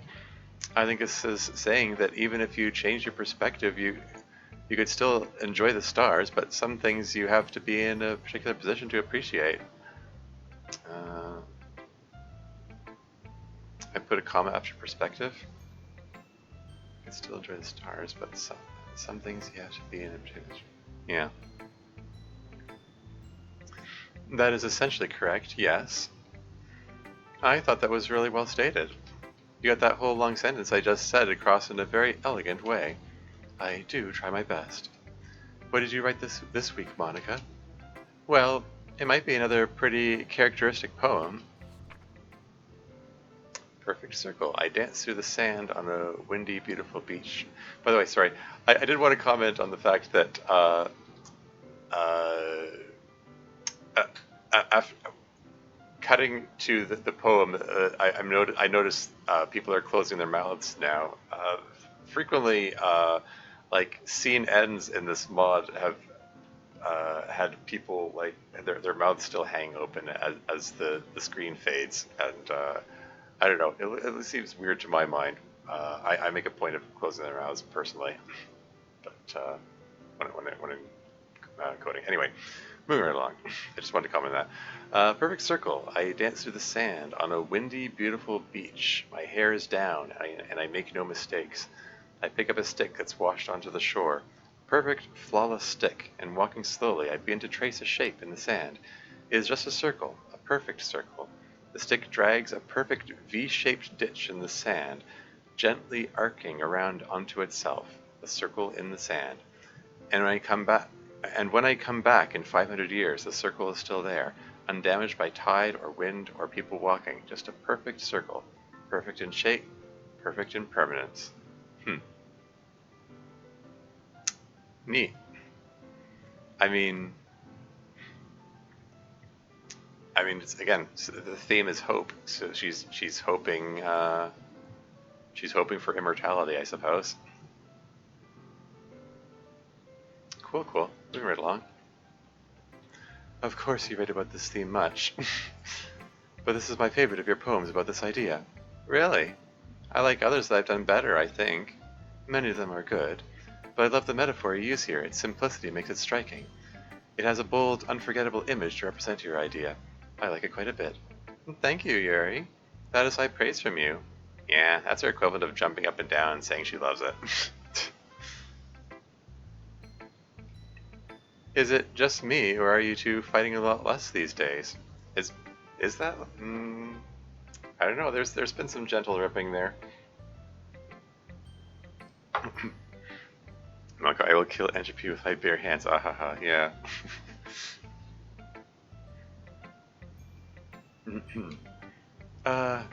Look, we don't fight for your amusement, Monika. I know it gives you something to do as a club president and makes you feel like the boss. But we fight when the time is right for fighting. I see. The little trench the stick carves, why is it V-shaped in particular? Yeah, I wondered about that myself. Oh, that. Well, I wanted to get really particular about the details in this poem. Yeah, that's what I assumed. And I wanted to show that even the shape of the line in the sand was very orderly and neat. Yeah, makes sense. So I specified that it was perfectly V-shaped. Because you are a control freak. Yep. One of the things I really like about Monika's poetry is how she uses symbolism and imagery in service of her point. Like, I get that's about the whole perpetual order thing Monica likes, but the way she makes it into a scene really makes it for me. Like, this beach is a real place, and it makes it more amazing when the circle is still there, I guess. That is a very intelligent observation. Oh, Dan Silverknight, welcome to the stream. How's it going?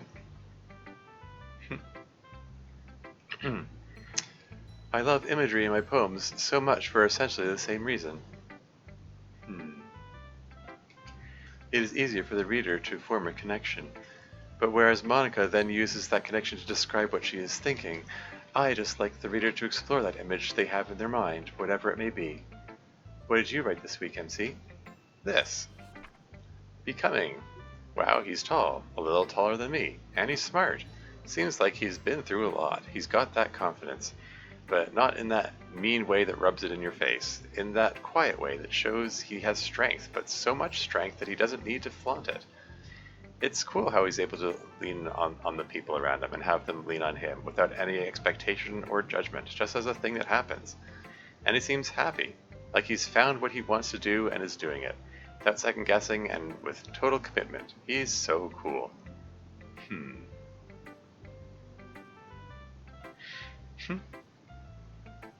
So again, theme of hope, I guess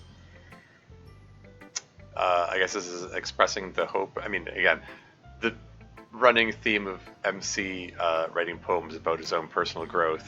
A nice poem about Kenzo. I mean, funny you say that. I mean, as soon as it said, "Wow, he's tall, a little taller than me," Kenzo did pop into my mind. But yeah, presumably this is like sort of like his past self looking at the way he's turned out to be, or maybe his present self looking at what his future self might turn out to be. And you know, maybe he means metaphorically taller.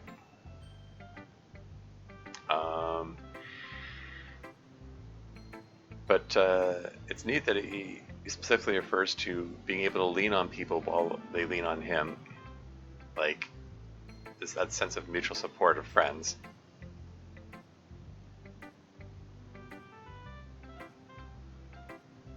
He's so cool. Cool. Anyway. Hey, awesome. I really dig this one. Maybe it's just me, but I feel like we write about a bunch of cynical shit all the time. It's nice to just have a kind of neat, sweet poem that has a positive outlook. Yeah, when I was done with this one, I thought, yeah, Natsuki will probably like it. Guy in the poem is you, right? You from the future? Yeah, that's right. It's kind of a poem about who I want to be, and how the person I want to be is a lot cooler than the person I am right now. I love you exactly the way you are. I know. I know you will when I grow as a person too. Yeah. I am looking forward to learning about future MC. He seems like an interesting gentleman. Yes. Strength seems to be the main way MC wants to grow. Not physical strength, obviously. Yeah, well, I mean, framing it as strength is probably like those gendered things. Not that women can't be stronger or anything, but you know, it's what society tends to value in that context. I mean, okay, not physical strength, obviously he's already ripped. Yeah. Not physical strength, obviously, but emotional strength and confidence. Someone who is always at ease. Something like that, yes. I want to be a reliable person. You don't think you already are? Well, I do my best. Since I've gotten to know you, I think of you as very reliable, very stable. Maybe, I'm glad to hear that. I could always be doing better. Well, that's already a very grown-up way of thinking about it. Yeah. What's that line? It's from Socrates, like, the oracle, I'm the wisest of all Greeks, because I know that I know nothing. Basically, it was a way of saying, there's always ways to improve. Anyway. That's all the poems this week, it seems. Shall we move on to our next activity? Names from a pencil case this time. Precisely. You want to pull the name, Natsuki? Heck yeah. Got a great idea lined up for when I win. Let's see here. Sayori wins this week. Alright then. What'll it be, Sayori? Let's go check in on Miss Ida's classroom. That's their literature event? Always thinking about other people. Well, that's definitely part of it. I bet the other part is that she didn't have anything planned. That's true, but I still get to decide. You do, even if it's questionably related to literature. I mean, yeah, I was just thinking that. Miss Ida is a part of the Literature Club.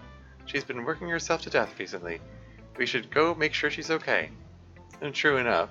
Well, let's get going then. Can I leave my stuff here? We're coming back, right? Yeah, we still have to do emails, so we'll be back. Now come on, let's get going. Is MC drawing attention to the fact that his stuff is being left there going to be a plot point in a moment?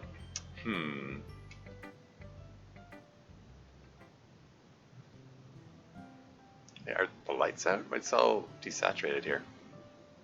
Honk. Me. Miss Ida has fallen asleep at her desk. Honk. Me. Miss Ida, are you in there? Nothing. Is it locked? Yep. Is Yuri gonna pick the lock now? Still nothing. Hang on. Oh, hell yeah. Lockpicking time. But wait. Shouldn't we consider that maybe the door is locked for a reason? Well, I mean...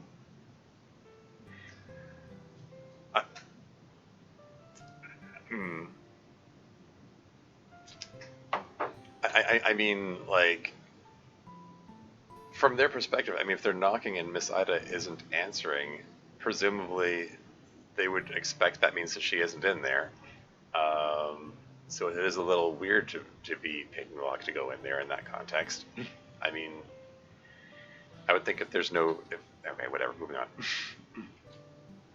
I mean, what if she locked it because she wants privacy in there?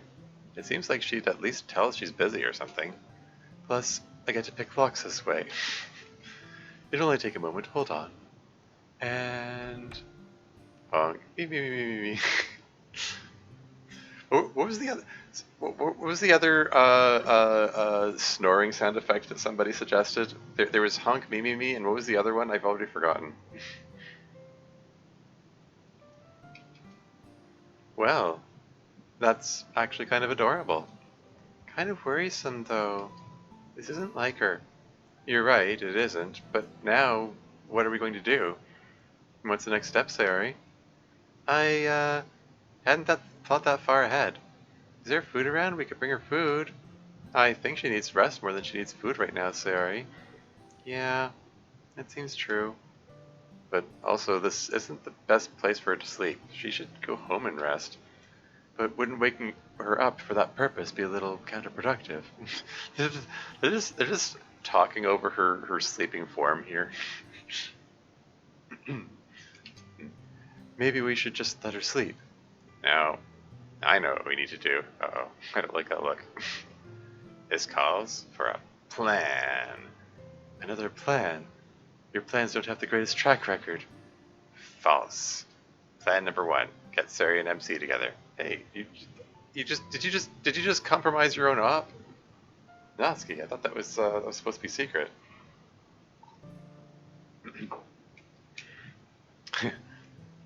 Plan to get Sayori and MC together. Check. Plan number 2: make sure the student council stops messing with us. Check. Plan number 3: make sure Miss Ida gets a good break and is happy. She'll not compromise the operational details. Fair enough, I suppose. I mean, like, getting the student council thing resolved was kind of unrelated to her op with, breaking into the student council office. It was more Miss Ida's doing than anything else, really. Oh well. Her plan schools her cheat for reasons unrelated to the plan. I mean, yeah.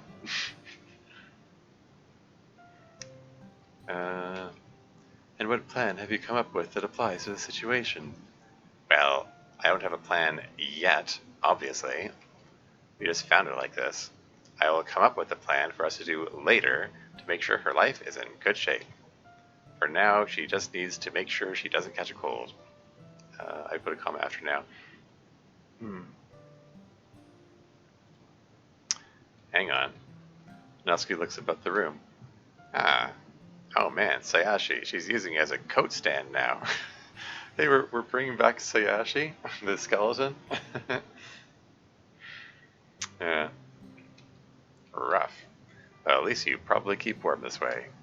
She's talking to the skeleton again. Yuri nods knowingly. This is a regular habit that Natsuki has, I suppose. That's why it got included in Natsuki Quest. This capital T thing she does.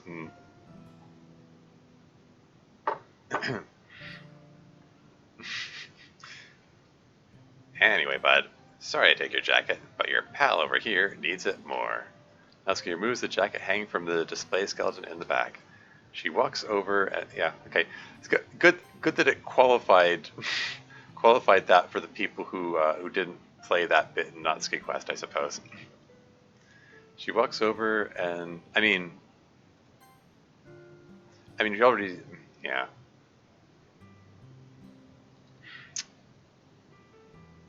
I mean sorry, there's already steps I suppose, but anyway, moving on. She walks over very gently, drapes it around Miss Ida's shoulders, slumped forward onto her desk.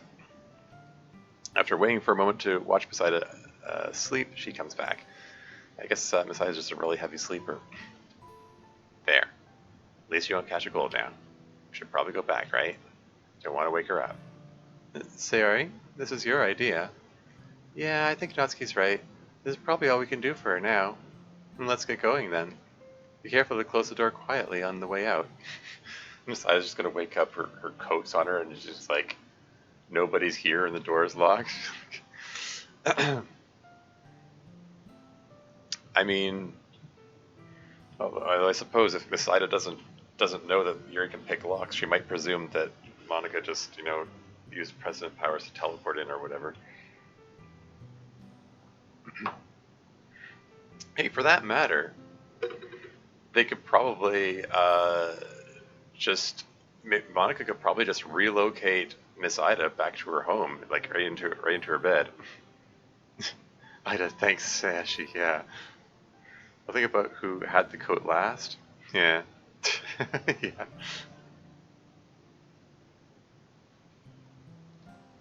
Anyway, moving on.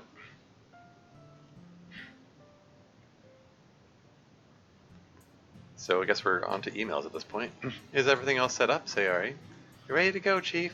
Alright then. The first email then, if you would be so kind. Oh yeah, I guess I should move the chat box over here. Hello everyone, I hope everything is well. Last time my email wasn't a happy topic, and by the time I'm making this one, I'm still unaware of the answer, but either way, I love Monika no matter what, and I wanted to make a new poem for her as a gift. Heart emoji, letter emoji. Oh, a poem for me? She's, skeleton is alive, yeah, exactly. Wouldn't even be the weirdest thing that's happened to Ida since becoming club advisor. I mean, yeah, exactly. But, here's another instance of Monika reacting surprised to player attention instead of, like, amorous. Anyway, a poem for me. I'm always happy when you send me poems. Let's see it. Oh, great. I love you more than you realize. I love you, my dearest. I love you even if you can't forgive yourself. I love you even if you feel hopeless. I love you even if time tears me apart. I love you even if reality blocks us apart. I love you even if it does take us forever.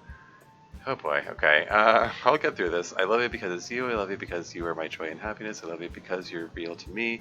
I love you because I can't live without you. I love you because you are my dearest. I'm sorry for taking so long. I'm sorry for making you wait. I'm sorry for making you endure through pain. I'm sorry for not being there with you. I'm sorry for causing you pain. I'm sorry for making you cry. I'm sorry for not being perfect. I'm sorry for my flaws. I'm sorry for us being apart. I'm sorry for everything. Oof, okay. Yeah, she's pretty open-minded at this point. Reading. Okay, next. Okay. Oh, this goes on? Oh, it's this guy. Oh. I mean, of course it's this guy, right? Malverick, the same author of the email from previous session where that prompted Yuri and Monika together to do an intervention of sorts. Anyway, can I ask if I can hold you? Can I ask so I can feel your embrace? Can I ask to feel your warmth? Can I ask so I can dive in your breath? Can I ask while looking at your beautiful eyes? Can I ask so I can feel your lips touching mine? Can I ask for making me yours? Can I ask if you can wait a little longer? Can I ask so I can tell you in person just how much I love you? Can I ask so we can be together forever? She's always so beautiful. She's always trying to look perfect. She's always trying to stay composed. She's always crying deep within her core. She is always smiling, wishing to look confident. She is always striving to be in control of her emotions. She is always cute when she fails, though. She's always blushing when I tell her how much I love her. She is always loving me with utmost intensity, but no matter what, I will always love her with utmost love, Malbrick. Okay. And there's her Monika's typical reaction to the blushing and all. Okay. And thank you, Malbrick. That was a very sweet poem. Emojis in a poem is definitely a bold choice. Oh yeah, heart emoji and kissing emoji. I forgot to mention those. Not as troubling as this last email. I mean, yes, fair, certainly. But yeah. Anyway, but effective, and I approve. I am definitely going to have my next poem be nothing but emojis. She should totally do that. I mean, it's doable. You can you can put you can include images and text. I did it in Storm, and it canonically according to Vanilla DDLC, Natsuki uses like lots of emojis and cute language in her texts.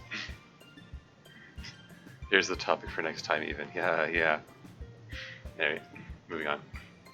No, you're not. Try and stop me. Well, let's just see the next email. To Monika and MC. Monika and MC. Do you have a Nintendo Switch? And what's your opinion on the console? Like playing it portably or docked?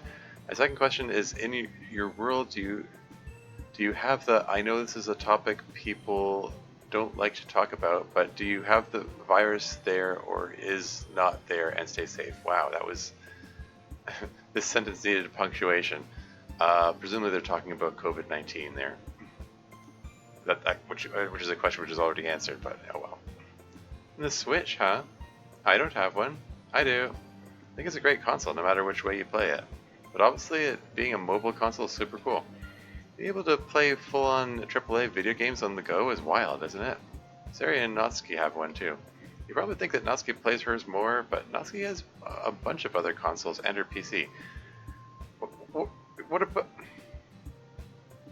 Okay, what about all this stuff about Natsuki being poor and stuff? And yet she has multiple gaming consoles? It shows where her priorities are that it made a point of, oh, she only has one uniform. Like, she doesn't even have a spare uniform.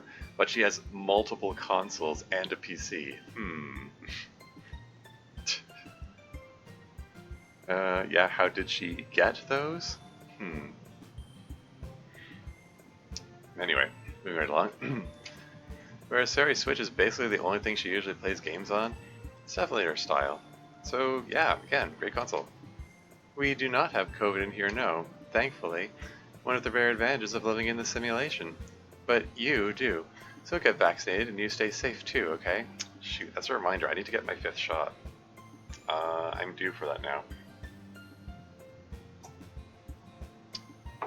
Whoops, oh well. I want you to be healthy. First off, thanks for taking time out of your day to read my email. I'm sure you've gotten these exact questions already, but just to play it safe, I'm going to send them in anyways. 1. For Monika, as you're probably aware, DDLC Plus recently dropped and contains some interesting info we weren't aware of before. Based on the in-game files and emails we can read, it seems like DDLC was originally the result of a team of researchers trying to figure out if the universe they are living in is a simulation.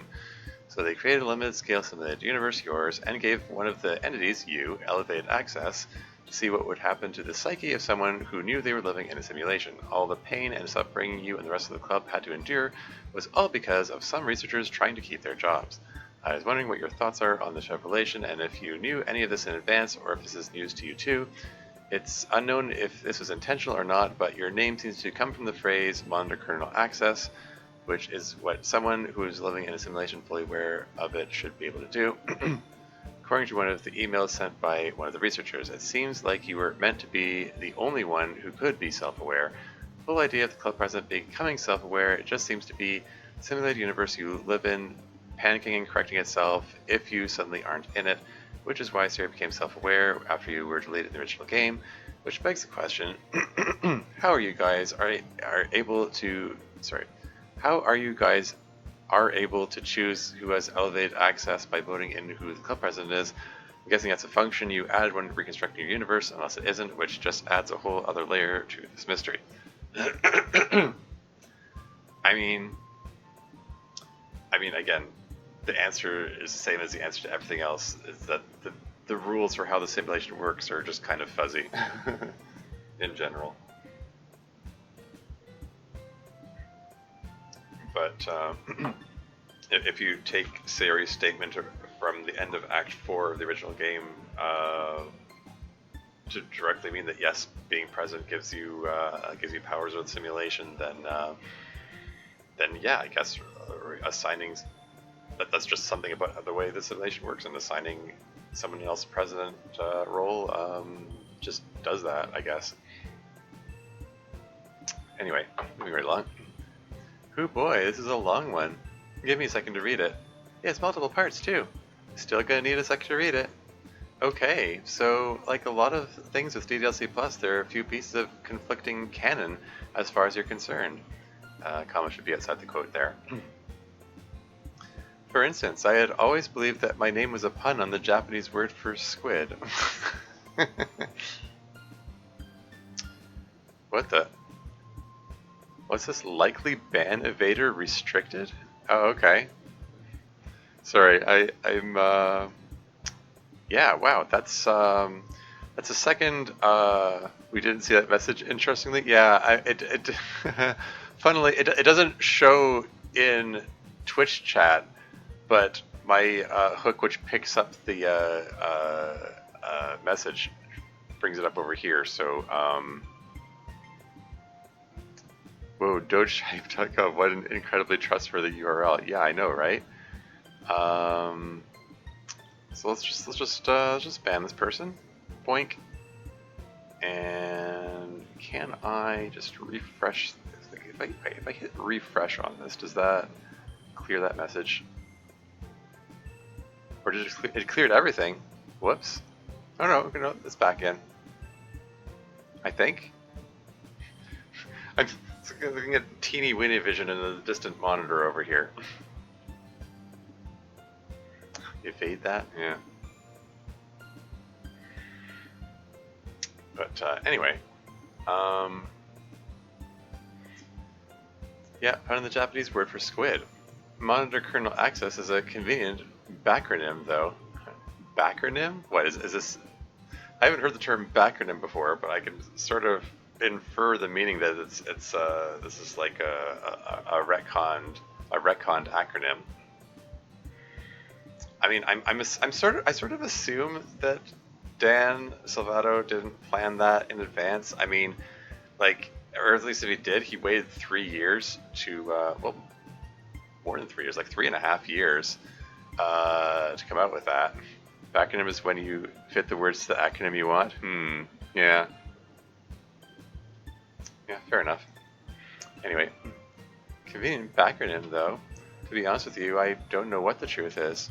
What I can tell you is that game awareness is definitely tied to the club presidency. I don't know if the new way I'm now simulating our universe broke their simulation. Or if the whole metaverse thing is just fiction released by Team Salvato, which doesn't really bear on us. But we felt like the side stories became part of our memories, so it's all very confusing to me. The only other thing I'll say is this. I don't really blame Metaverse if they're real and they did all this to try and research simulations. They didn't do anything I wouldn't have done if I thought it could get me out of here, let alone my whole universe and all my friends. They're just more competent at it than I am. If they are even real, which I'm not sure they are, Okay, I kind of like the squid thing better. Yeah. But anyway, I don't really have any idea what's true or not about this. You're in a better place to determine what's real than I am. But whatever it is, I'm just glad we're all okay in here, no matter what order of simulation it is. I'd put a comment after is here. The first is. Let's see the next part. Yeah. I was gonna comment on that. Excuse me. I mean, the fact that their memories got merged with the DDLC plus side stories, that means I mean there are some aspects of the side stories that don't line up with vanilla DDLC canon, like the fact that Monika explicitly says that they they never met outside of club and never got very close. Whereas the self-love side story makes it very clear that Yuri and Natsuki met outside of club repeatedly, and then were had plans to continue meeting outside of club. So to say nothing of like how close their friendships got and their interactions got in DDLC plus. Smoothly better, to be fair, we all did, yeah. Anyway, moving right along. To make things even more interesting, the side stories that you can unlock at DDLC Plus are the results of a second simulated universe, but without anyone getting elevated access, aka a control group. It seems like your personality is a little different in the side stories as a result of not being self-aware, a little less confident, more insecure, and even kind of shy, but that might just be a result of that Monika not being an experienced club leader yet. I'm wondering what your thoughts are on that. Yeah, that is something I observed, incidentally. Monika in side stories has a tendency to use a lot more colloquial language, like like the quotative like, I think is the term. I mean, she does use it, but I mean, yeah, I don't know. I'm not any good at like at all. She does use that word, but she does it more so in the side stories. Basically, I'm saying she uses a lot more informal language. I mean, she kind of just generally tends to have a mix of formal and informal language in her vocabulary. But yeah, she does tend to express herself differently. Yeah, I mean that could be chalked up to her her being a more experienced leader at the time that MC joins the club, or B, like trying to impress MC, i.e. try to impress the player, and putting an effort into appearing confident. Anyway, moving right along. Do you mind if I help answer this one, Monika? Sure, go ahead. Okay, you can correct me if I say anything wrong. I don't think her personality is that different. You just see it more in the side stories. And hopefully you've seen it a little more with us here as you've gotten to spend more time with her. I'm tempted to put a comment after hopefully. Yeah. Monika really does feel a little less secure and more shy than she lets on. But she makes it her business to seem really confident and competent all the time. And she did that even more when she knew she was being watched by the player in a video game. She was trying to make a good impression on you. Yeah, see, that's what I said. So yeah, I think she's always been the same. What do you think, Monika? You know me very well, Sayori. I think you nailed it. Yay, I nailed it. She nailed it. Oh, wait, what? She nailed it. She effing nailed it, bro. What is this a reference to? I don't understand. Is this some reference I'm not getting? I mean, usually. No. God, not everything I say is a reference. Yet. I'm just saying. She absolutely nailed it. Bro. Okay. Moving on. Natsuki's highly original dumb insanity? Sure, of course. 2. For the rest of the club, have you guys seen the DLC plus side stories? I know those technically happen in a separate universe from yours, but I'm wondering if any of that stuff happened in your universe too, or if that's all new. There were some truly touching moments, like when Yuri helped Natsuki through a panic attack, or when Monika learned about Sayori's suicidal thoughts and consoled her. Yep, those were indeed notable events in the side stories.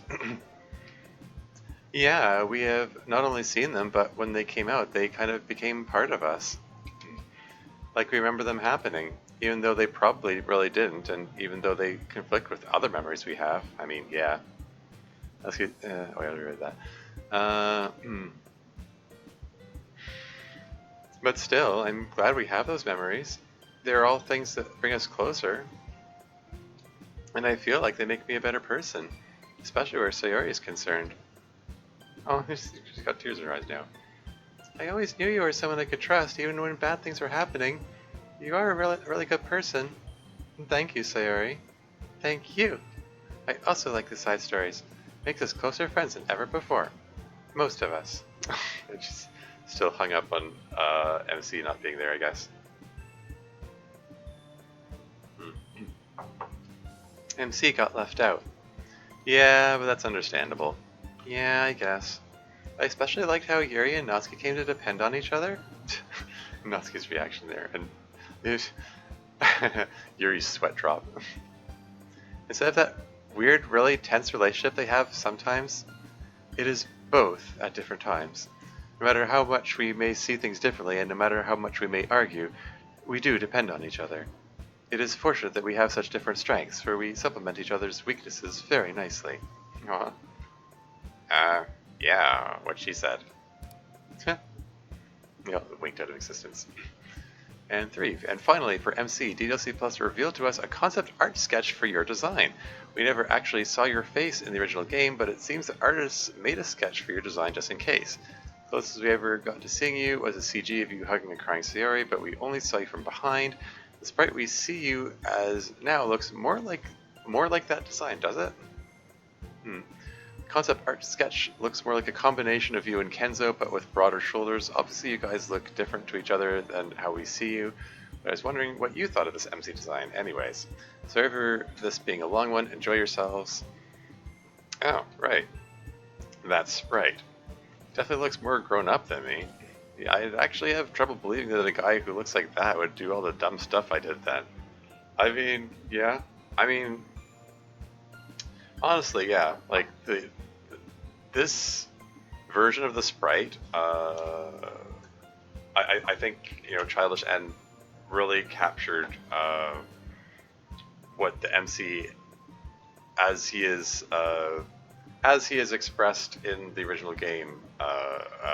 It feels like what he would look like, I guess, if that makes sense. Yeah, I mean, out of all the MC sprites that have been made by the DDLC fandom over the years, I think this is the best one. Personal opinion. Anyway,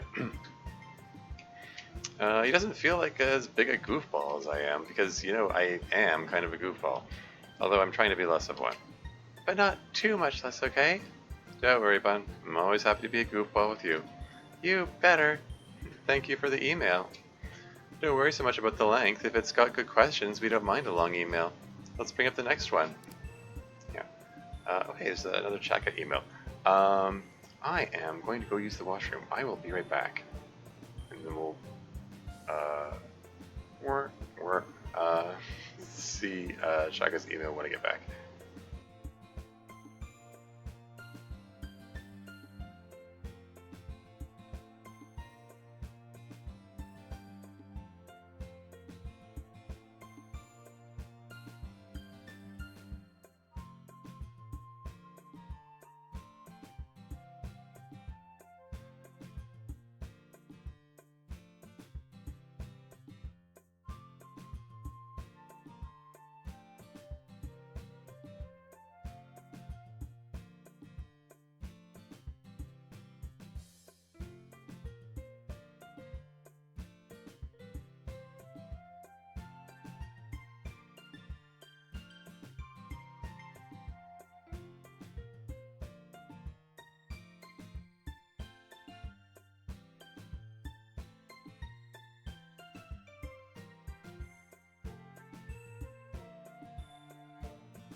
And back again.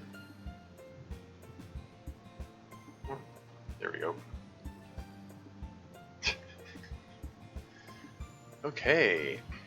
Hi everyone. I recently had a discussion with a friend of mine that it is difficult to say MC's eyes are yellow without seeming like he has jaundice. You would probably need a descriptive explanation of the eyes to make it seem like that. Hmm? This may be a dumb question, but could Yuri use her advanced literary technique to describe the eyes of herself and fellow club members? It would be a good literary practice and might improve the self-image of club members. Does Sayori still need it? Anyway, stay safe all. Shaka, aka Charlotte. Yeah, I mean, incidentally,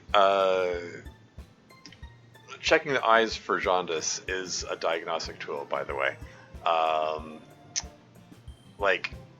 Okay, typically, if someone experiences liver failure, the result is jaundice, which is yellowing of the skin.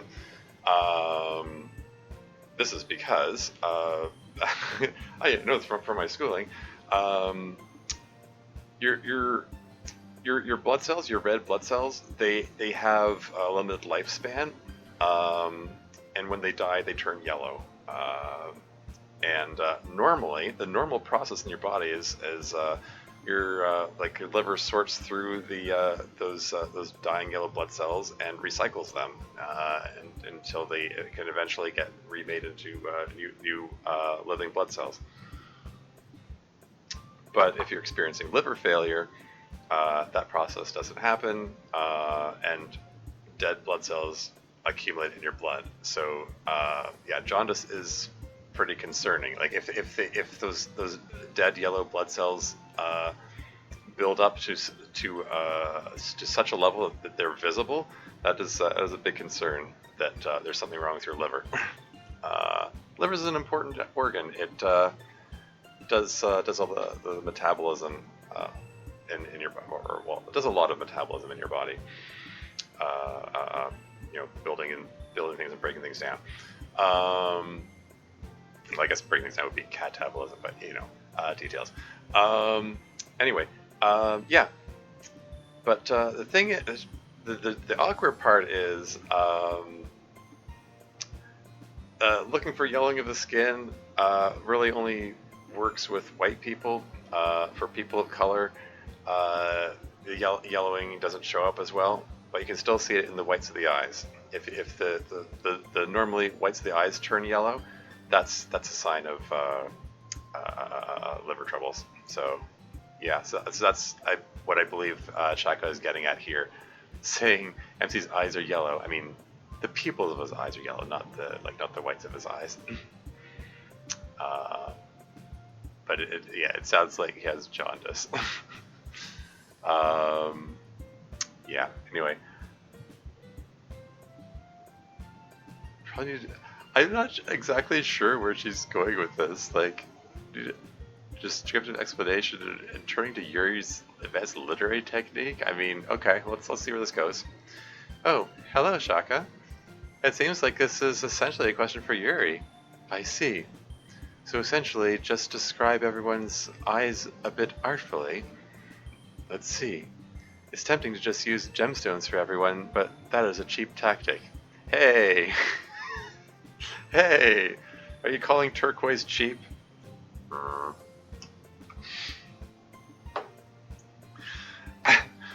I mean, in case it wasn't obvious at this point, the reason I'm calling my Psionica mod turquoise is because turquoise stones are a blue, well, turquoise the color, or turquoise stones are a blue-green color, to tie in with combining Sayori's blue eye color with Monika's green eye color. I had not thought of turquoise. That is just the first place my mind went in trying to write this answer. Sure. I mean, this would have been what point in the timeline is this? This is like, I don't think my demo for turquoise would have been released by that point anyway. I mean, when did the turquoise demo come out?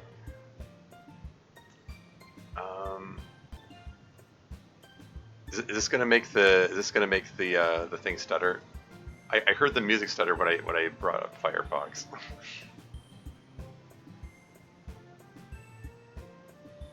To be fair, she's saying it's a cheap tactic for describing their eyes.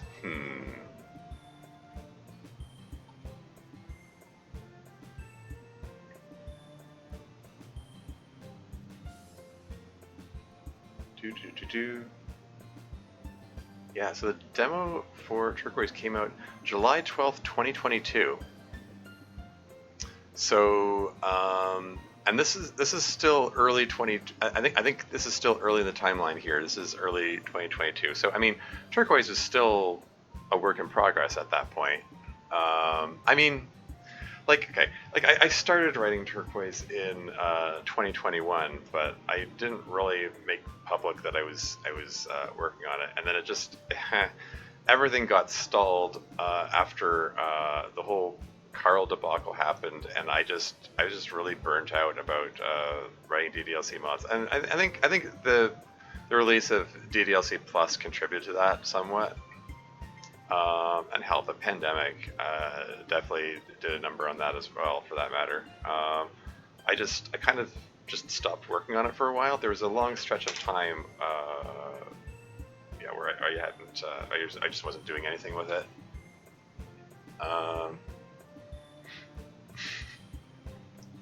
So your eyes are like the ocean, not completing that reference? Okay. Not recognize the reference anyway.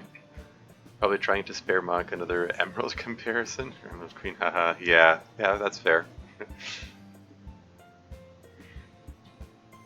Anyway, I guess what I'm getting at is you can be forgiven for not having Turquoise in mind when this line was written. It's just kind of funny. Anyway, moving on. My eyes are deeply purple, troublingly purple, a fluidic, dark miasma. Miasma? Miasma? Yeah, whatever. How do you pronounce that word? I've seen it written 100 times, but well, not 100 times, but miasma. Miasma. Okay. I mean that's how I pronounce it. Like, what was I gonna say? Yeah, I mean the first usage of that word I remember is from a text-based adventure game called Marooned from the 80s, which I don't think I ever finished that game. It was a neat game though. That was like my first time I'd see that word used, and I mentally pronounced it miasma. So I'm glad child me got it right. Miasma is how I do it. Okay. That's the next thing I was going to say was that that's miasma is how it's pronounced in what's it called? Sid Meier's Beyond Earth, because there's that word gets used a lot in that game. So yeah, I don't know. Seems the okay, this is just the first hit when doing searching my miasma definition. It says definitions from Oxford Languages, so this is Oxford Dictionary, I guess. An oppressive or unpleasant atmosphere which surrounds or emanates from something. Yeah. Anyway, I learned that word from Inuyasha. Oh yeah. Huh. Anyway, moving right along. Sayori's eyes are like the sky, with spots of great blue light, spots of grey-blue darkness, and bring joy to those who stand before them. Monika's eyes feel like a technological puzzle, like the code of which she is composed, green like the lime green text in console font against a black background, stark and beautiful and cold. Yeah, so also the color of classic monochrome monitors. I mean, the earliest computers had they were black and white, but more more like black and green or black and orange were common colors. And having grown up in the 80s, I saw some of those. Monochrome monitors. Learned it from Sam and Max Hit the Road. Cut to everyone blushing like they're like after MC's poem that one time. Ha ha ha. Yeah. Yeah. All I can think is like referring to code. I'm suddenly reminded of Code Air, other Twitch streamer VTuber who has a green theme going on his channel. I believe he has yet to play the season 3. Like he played through season 1 and 2. I think he was waiting for the release of the collection before going through season 3. So he'll be going through this soon, I expect. Anyway, moving right along. Natsuki's eyes are like a pink, very sour candy, inviting and sweet, but so bright and forceful that you are taken aback. Well, certainly Natsuki's probably gonna blush from that. I'm just, can you imagine? I'm just imagining Yuri saying this about Natsuki in front of everyone, and now Natsuki thinking about this every time they look into each other's eyes. Anyway. And MC's eyes are the color of gold, a golden inlay on a piece of mahogany furniture, elegant and deep. Does that suit you? I hope you got what you wanted out of it. It's just this wink. Thank you, Yuri. That was very nice. Yeah. Long pause from Natsuki. Elegant and deep are not words I usually think of myself with. Maybe or maybe not, but your eyes are. Anyway, let's move along.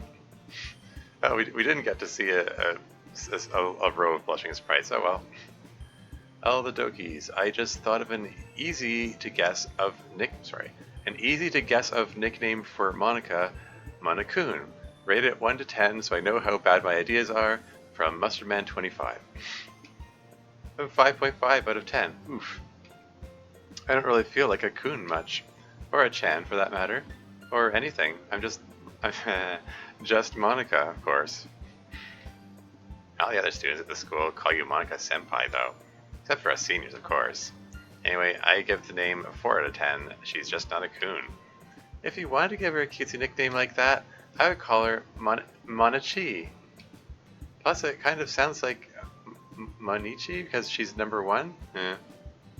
Yeah, this is one of those bilingual bonus moments. I mean,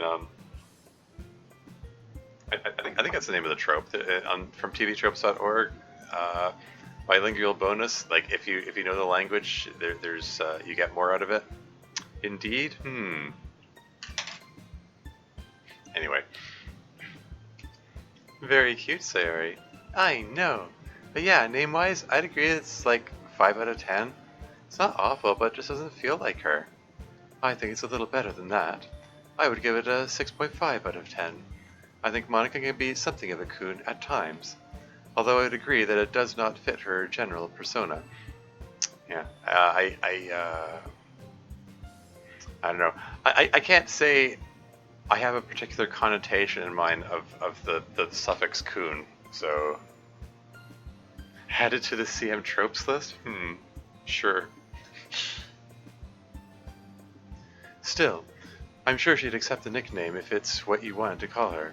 She is very accommodating in matters of that sort. Probably especially where you, the player, are concerned. True. I think it's about 6.5 out of 10 as well. Not bad at all. It doesn't fit Monika the best, but not the worst either. But always think of her as just Monika. You had to fit that gag in twice. Sorry, wiping the floor with this emailer by pulling out a 10 out of 10 nickname on the fly. Yeah. And that's how I think of myself. But you can call me Monokun if you want, Mustard. Alright, time for one more email today. Hey everyone, I just finished Season 2, and I hope all of you are doing very well. Wanted to participate in the email thing, so a few questions, and they're all meta in their own special way. 1. How is your school laid out? I noticed that there are windows both on the hallway next to the clubroom and inside the clubroom itself on opposite sides. Is the whole building just one room thick? Is that normal for Japanese high schools? Good question. Isn't it every school? Well, I mean, like I'm thinking about like all the past schools that I've been through. Like they typically had like there would be a hallway with rooms on either side of the hallway. Or like my high school that I went to was sort of a like it was a ring shape and it had like there were rooms all around the outside of it, and the inner part of the ring was the auditorium. And even there were a couple of like branching off parts, like one where the music rooms and the cafeteria was, and another where the like offices in the library are. I might have just doxed myself by giving. Now you use those details to determine which high school I went to. But yeah, the point I'm getting at though, like I'm trying to think. I'm just sort of going through my mind like schools that I've been in and so on, because there are other things like I've been other schools where like for other reasons, like for if I was performing there or something. Yeah.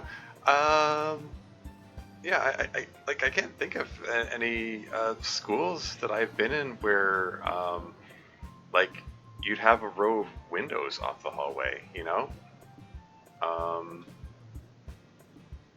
don't know. Yeah, the question, isn't that every school? And the answer is no. I actually can't think of any school that at least not in my hometown Toronto where I live. I haven't seen schools like that.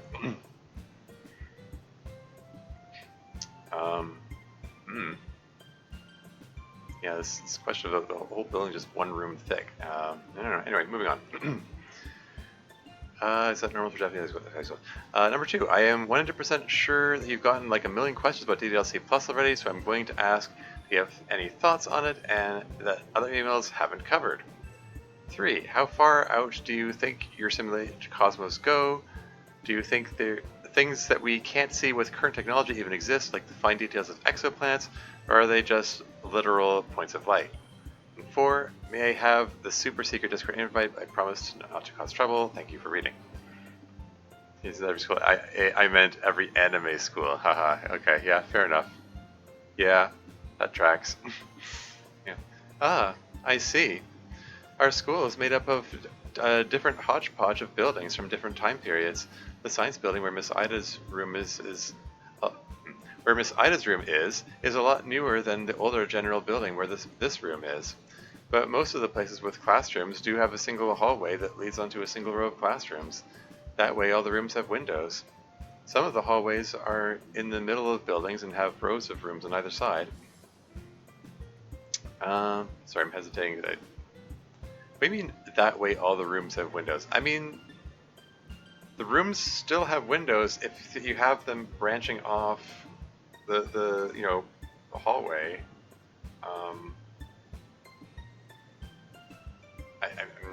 I mean, okay, whatever. I feel like this email did join and cause trouble. Not sure. Oof. Don't know who they are. It was the one who did the super long email from last time who caused trouble. Oh no. Whammon? Oh no. That kind of trouble? Oh dear. Never forget. Well, I mean, it is September 11th. But,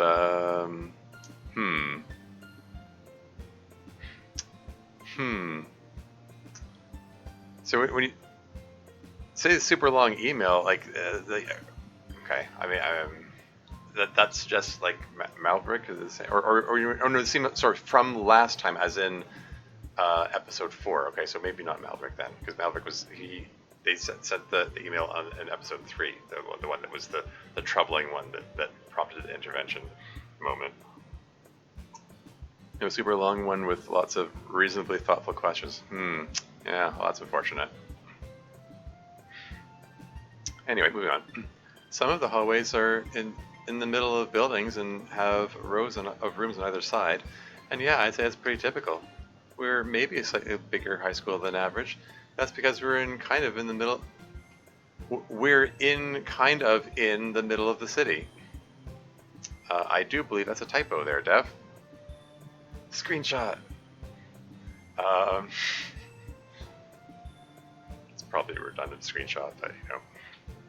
Fix +1, cool. Yeah, that's because we're kind of in the middle of the city, so take out the first in. Actually, wait, no? -2? Yes? Never mind, +1? Okay. Anyway, moving right along. So it's an urban high school. Not a huge city, mind you, but still a city. Don't dox us, Monika. Yes, we're gonna find them in their simulated universe. I won't. Let's see. I don't have a lot to add about the side stories. Like I said, I'm really glad that they exist. They make us feel closer to each other. If a little bit confused about what the truth is sometimes. Well, yeah. True. But ultimately, I don't think it really matters. I'd put a comment after ultimately. Remember, it's still doxing of its fictional characters? I mean... Yeah, I mean, it might cause people to engage in fictional harassment, I guess. Do you see why does that sentence give me anxiety? Anyway, moving on. Oh wait, it says, was there some huge fight about that question that my memory is suppressed for my own good? Don't worry about it? Okay. Anyway, moving on. Ultimately, I don't think it really matters. We experience those things, so they're real enough. And I'll treasure those memories, whether or not they're what really happened. Whatever that means.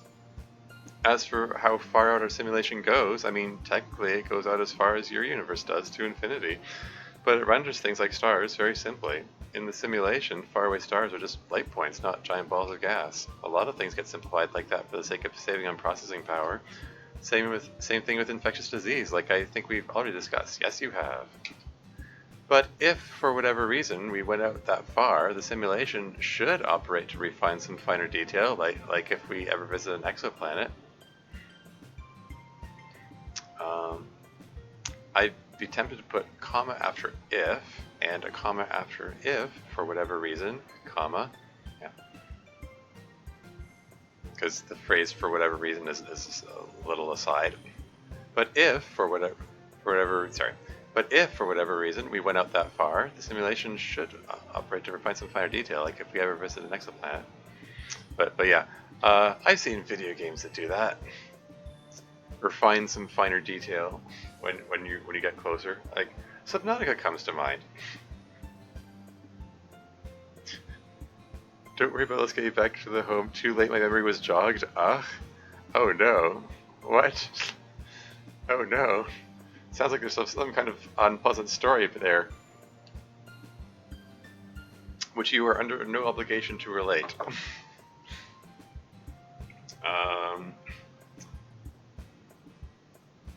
Anyway, yeah. Yeah, it's too bad Turbojet 84 isn't here. He's very fond of making Subnautica references randomly. Because that's a game which does that, where it refines... It waits till you get close to refine details. But this also raises some questions. I mean, like if it's true that those exoplanets exist and stuff, but they're just not refined unless somebody's there, then surely that means couldn't the club president just, you know, use a show command to relocate people to those exoplanets like instantaneously? Which incidentally potentially means faster than light travel in the simulation. But I mean, it sort of seems like there is no particular reason why they couldn't do that. I mean, assuming what Monika is saying is true, that they actually do exist in the simulation, they're being simulated, but the system is opting to not render them. It would take too long to relate here anyhow. Fair enough. Alright, moving right along. I'm not sure what would happen if it suddenly had to simulate something really complex. But based on my experience so far, it would come up with a convincing, to us anyway, illusion, if nothing else. I put a comment after far. And yeah, I have sent you the Discord invitation. If anyone else wants that Discord invitation, or if you want to have an email answered by us, you can email me. You do that at lit.club.press.monica@gmail.com. And with that, I think we're all done for today.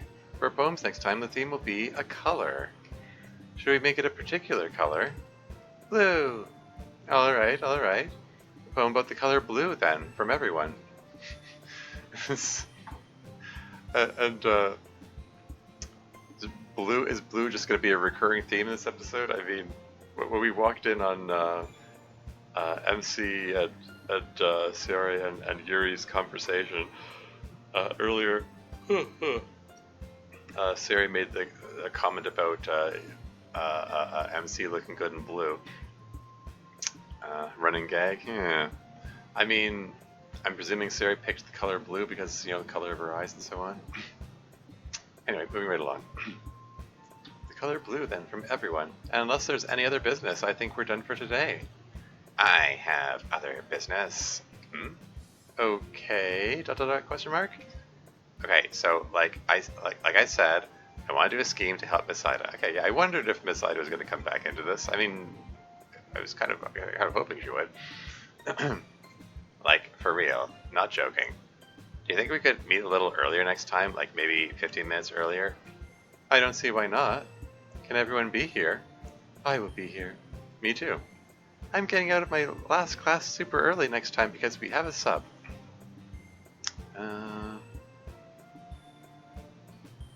Tempted to put a comma after time, but not super picky about that one. Anyway, so yeah, I can do it. I'm really excited about helping Miss Ida. Yeah, me too. I really want to make her life a little bit easier. And how are we going to do that exactly? That's why we're having the meeting, Monika. It'll be wild and zany. Series poem next week, yo, listen up, here's a story? No doubt. Alright, well then, I suppose that's all for now. See you here next week. Ready to go, guys? Let me get my backpack, but yeah.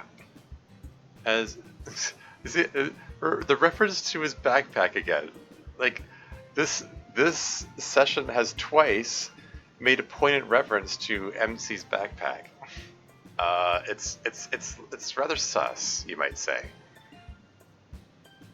I got in one little noose and my club got scared. Oh no.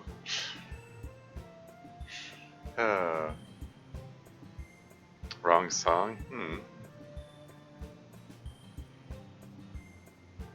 I mean, that's the one that starts with, well, I mean,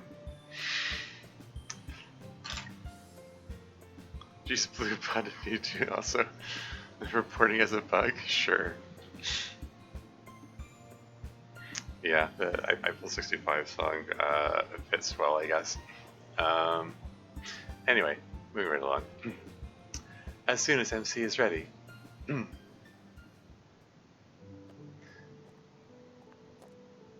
Footstep sounds? So where are you guys going on your date? Just out to eat. Oh, you're going to see a movie after, right? We're going out to eat, at which point I'll tell Sayori it's time to go to the theater for the movie, and then she'll say she's tired and wants to go home, and that we can go see a movie another time. It sounds like he's pretty confident about that, Sayori. He's probably right, but maybe this will be the time we finally have the energy to also see the movie. We?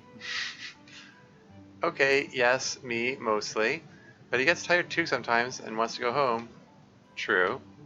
Anyway, Sayori, we should probably hurry on to our houses so we can get ready earlier. Yeah, you're right. Well, have fun, you two. What are you going to do tonight, Yuri? I had not yet considered it in detail. Read, most likely. I have fallen well behind in my reading recently. Too much else to do. So perhaps I will make a nice cup of tea and settle in for an evening of reading, providing I'm not disturbed by my family too often. Best of luck with that, Yuri. Thank you. Have fun, again. Oh, hey. We actually get to see the date. How about that? She's also the fresh Doki of Bel Air. Yeah.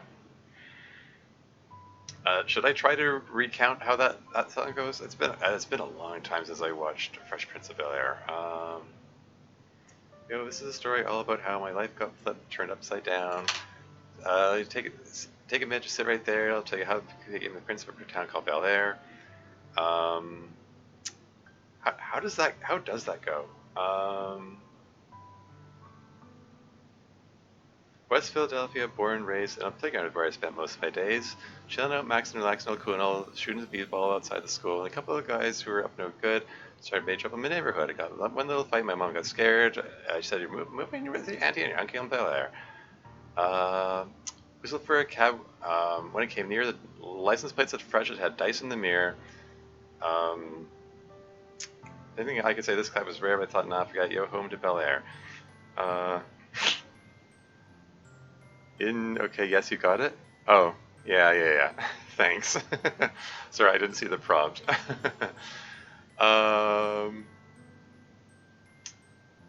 There's one more verse. How does it go?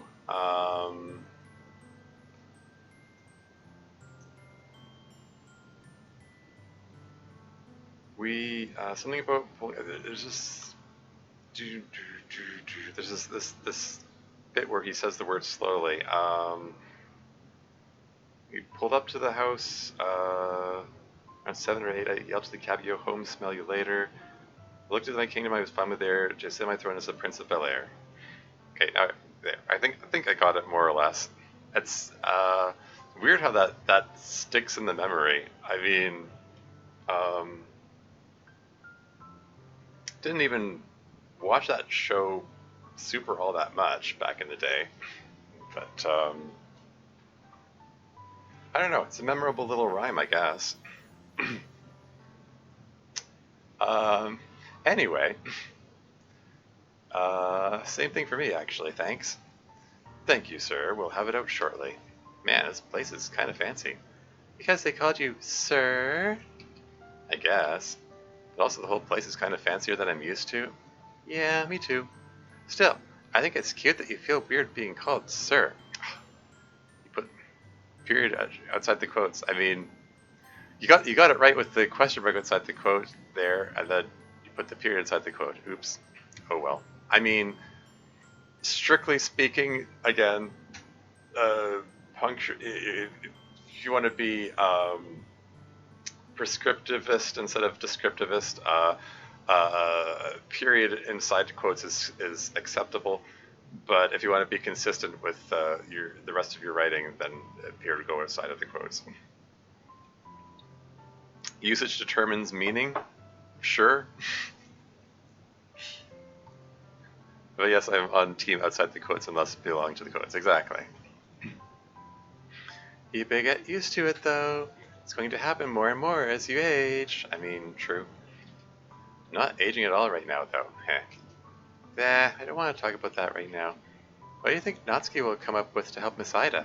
Oh, man. Who knows? Probably something ridiculously over the top and overcomplicated which will fail spectacularly. Well, yeah, all that is a given. But how? Maybe she'll try to set Miss Ida up with some other teacher in some meet-cute way. And we'll have to, like, trip into them and push them together at the appropriate moment. Oh, no. Just don't always do it, yeah. Your ideas are ridiculous, but they're always so cute. True. I am a little worried about Miss Ida, though, in all seriousness. She does seem to be overworked and lonely. I think she's getting to the age where she's freaking out because she's not married yet. What is this getting to the age? I mean, surely she's affected by the time loop too, and is staying the same age. But Natsuki, okay, so you push him at time t plus 43 seconds. Newspaper headline: 5 dead, including high school teacher in car/pedestrian accident. Oh no, that's horrible. But yeah, I'm still. I would still want to consider the fact that I mean Miss Ida is kind of in a lot of ways she's alone in facing the whole nature of reality business. I mean like I mean it's sort of stated that she handled it okay, but she doesn't like she can't really talk to the club members about it because it's like if she had any difficulties or concerns about it, she kind of has to keep them buried because she's at least in the mindset of being the responsible adult who has to look after the others, and she's like she strikes me as someone who wouldn't want to show that kind of weakness, doesn't want to like she wouldn't be able to confide that they had issues, and especially if hypothetically say Natsuki expressed having issues with it, which she has expressed on and off a few times, but it's unclear like how much it troubles her.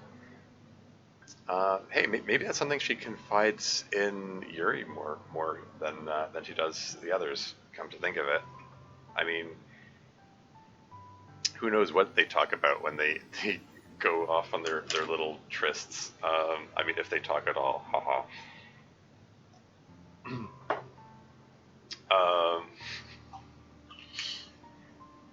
Anyway, I don't know. Things I think about. Moving on. But she's in her 30s. Isn't that still pretty young? I mean, yeah. I mean, I'm gonna hold on to that. it's a I'm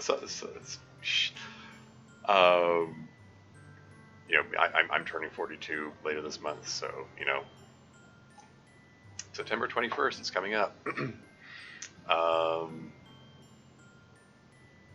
I think in most circles I'm considered middle age.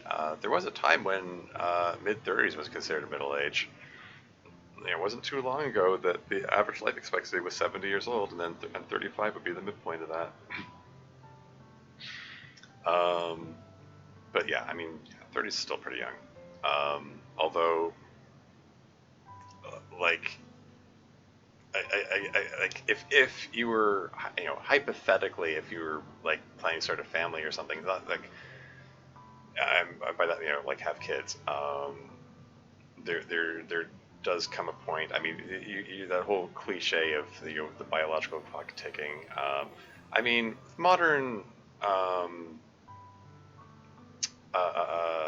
techniques, medical techniques, people are able to have kids much later. But there's also the fact that in order to reach the decision of having a kid with someone, you have to be like really close and trust them really well, and like build that foundation of relationship there. So that in itself takes time. I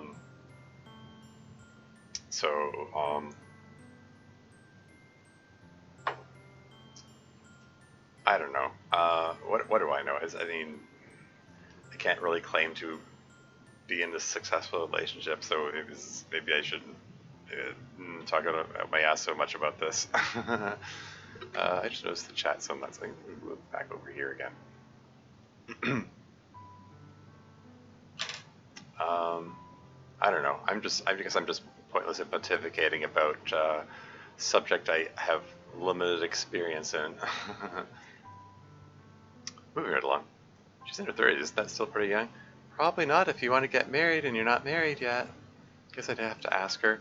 That's probably a bad idea. Yeah, true. Well, whatever Natsuki's idea is, I hope it helps somehow. Even if it probably won't help in the way she thinks it will. I think it'll be fun whatever it is. Man, this is good. Yeah, mine too. So, how's your sister? I haven't heard much about her recently. Oh, she's fine. Doing basically the same stuff as us, only with fancy hardwood floors at her school. We're getting some FemC lore. I kind of wonder if she's going to show up at some point. I mean, made passing references to her from time to time. Anyway. But doing tests and filling out college applications and all that kind of thing. Man, it feels like a million years since I've seen her. Since before the whole thing with the literature club. I think I've only seen her once since we've been in high school. Yeah, I don't really see her very often either. It does feel like it's been a long time. Shoot, you know, this is a reminder I've been meaning to give my brother a call. Don't talk to him nearly enough. Oh well. Okay, moving on. Do you miss her? Well, yes and no. I mean, she's my twin sister. Of course I miss her. I'd be tempted to put a period after sister. But at the same time, it's been nice to get a little bit of distance from her. Even though we're twins, we're not very, well, you know how she is. Yeah, but she's nice though. Nice to you, although she's nice enough to me most of the time, I guess. Ooh, there's some conflict between the siblings here, apparently. What is the nature of this conflict? Who knows? It's just, you know how she is. By the way, speaking of family, your dad seems like he's happier these days. He and I talked a little bit while you were getting ready to go this evening. Oh yeah? What about? You, mostly. I think he knows you're feeling a little better these days. Yeah. He always sees me as such a huge responsibility. Like, everything needs to work out really perfectly for me, or he'll have failed as a father. He probably feels a pretty big weight from being a single parent. Definitely. Every time I tell him to lighten up and that eventually I'm going to need to be responsible for my own happiness, he gets this faraway look in his eyes.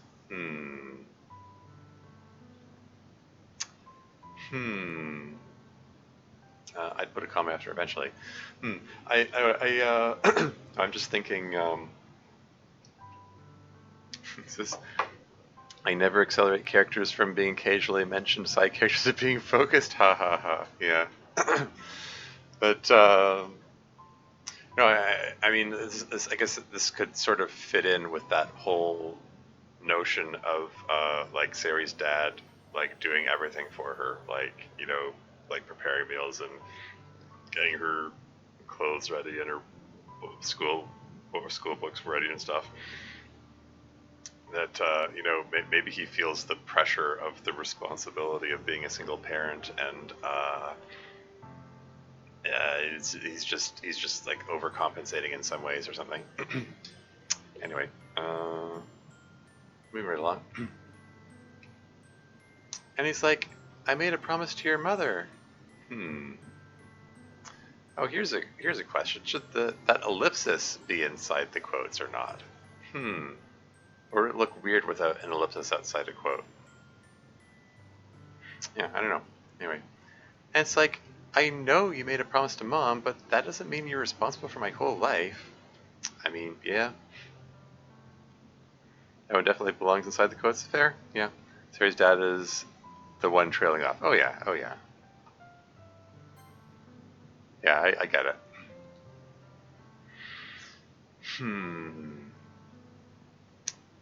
I mean, yeah, this is a lesson that my own mom could learn.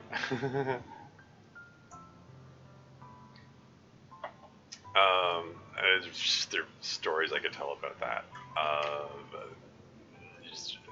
Basically, my mom just is really big on, I'm going to say, smothering me and basically trying to keep me dependent on her.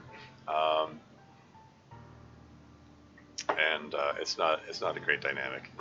I don't know. She's got some issues around that. Moving right along. But anyway, he seems a little less stressed now, yeah. I think it's because of you. Me? Yeah. I think he always wanted us to end up together.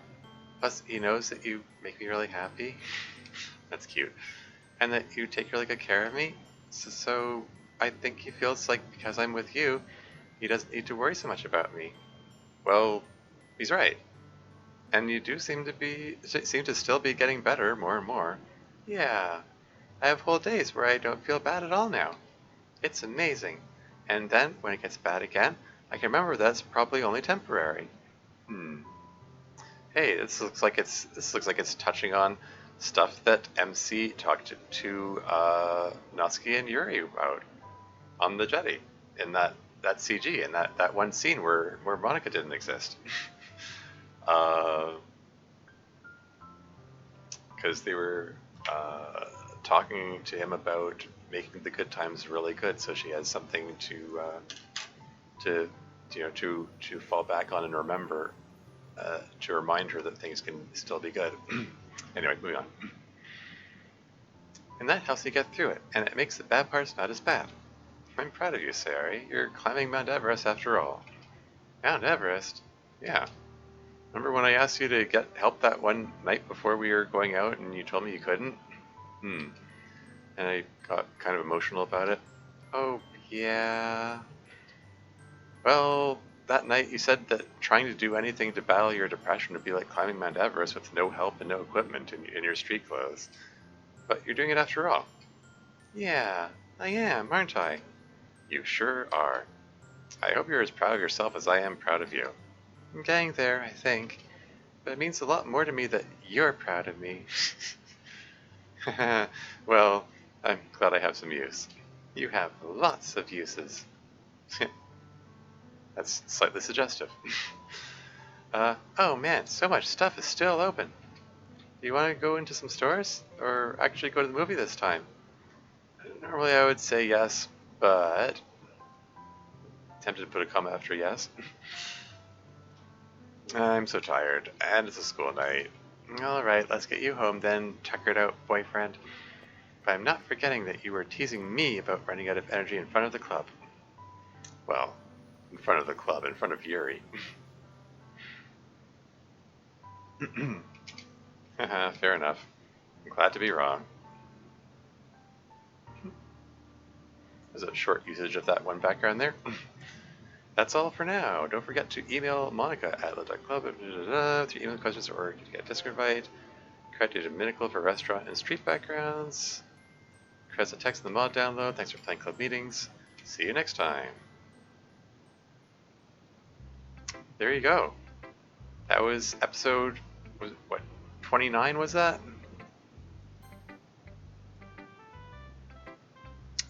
Yeah, episode 5 of season 3. 29 coming up, episodes 30 and 31, the ones where nothing notable happens. I mean, of course. I mean, I was about to comment on that. I mean, both season 1 and season 2 had notable events occur at the midpoint. So, sort of expecting that to occur again. Do not do anything at the halfway point. Yeah, of course, of course.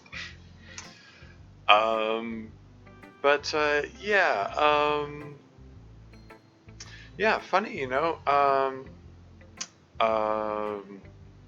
I expected to like run out of energy partway through the stream. I mean, okay, well, first of all, it's only 3 hours in, surprisingly. Maybe I went on fewer tangents this time, or maybe it was just a shorter episode. You said that the later episodes were longer, Dev, but curiously, do not do anything. Oh yeah, I read that.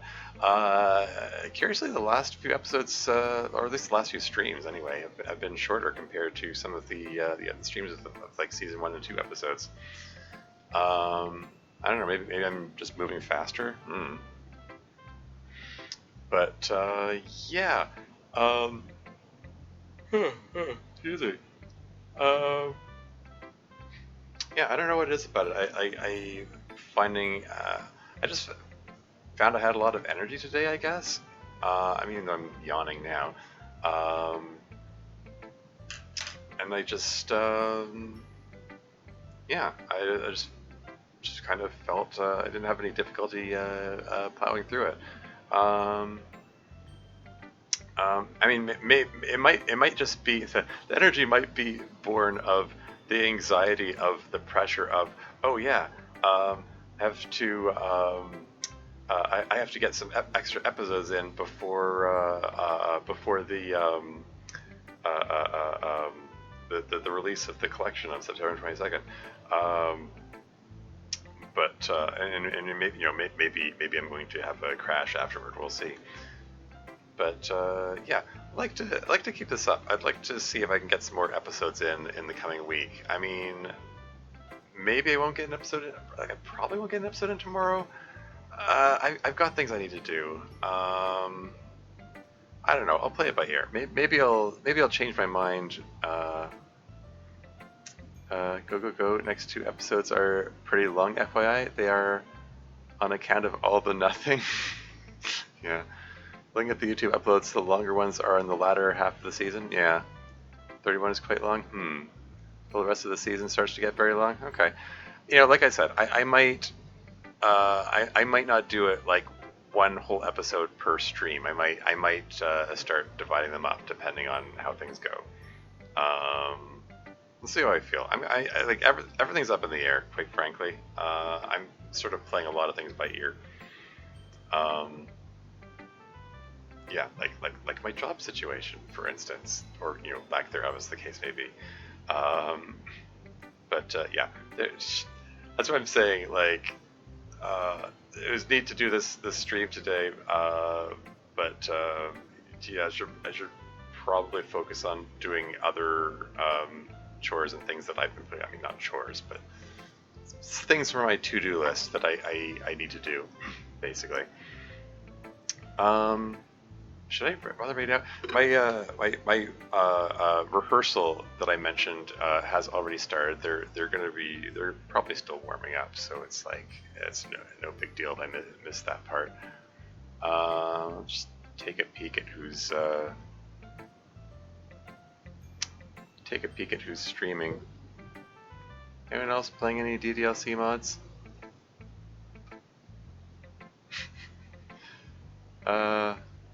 Doesn't look like it.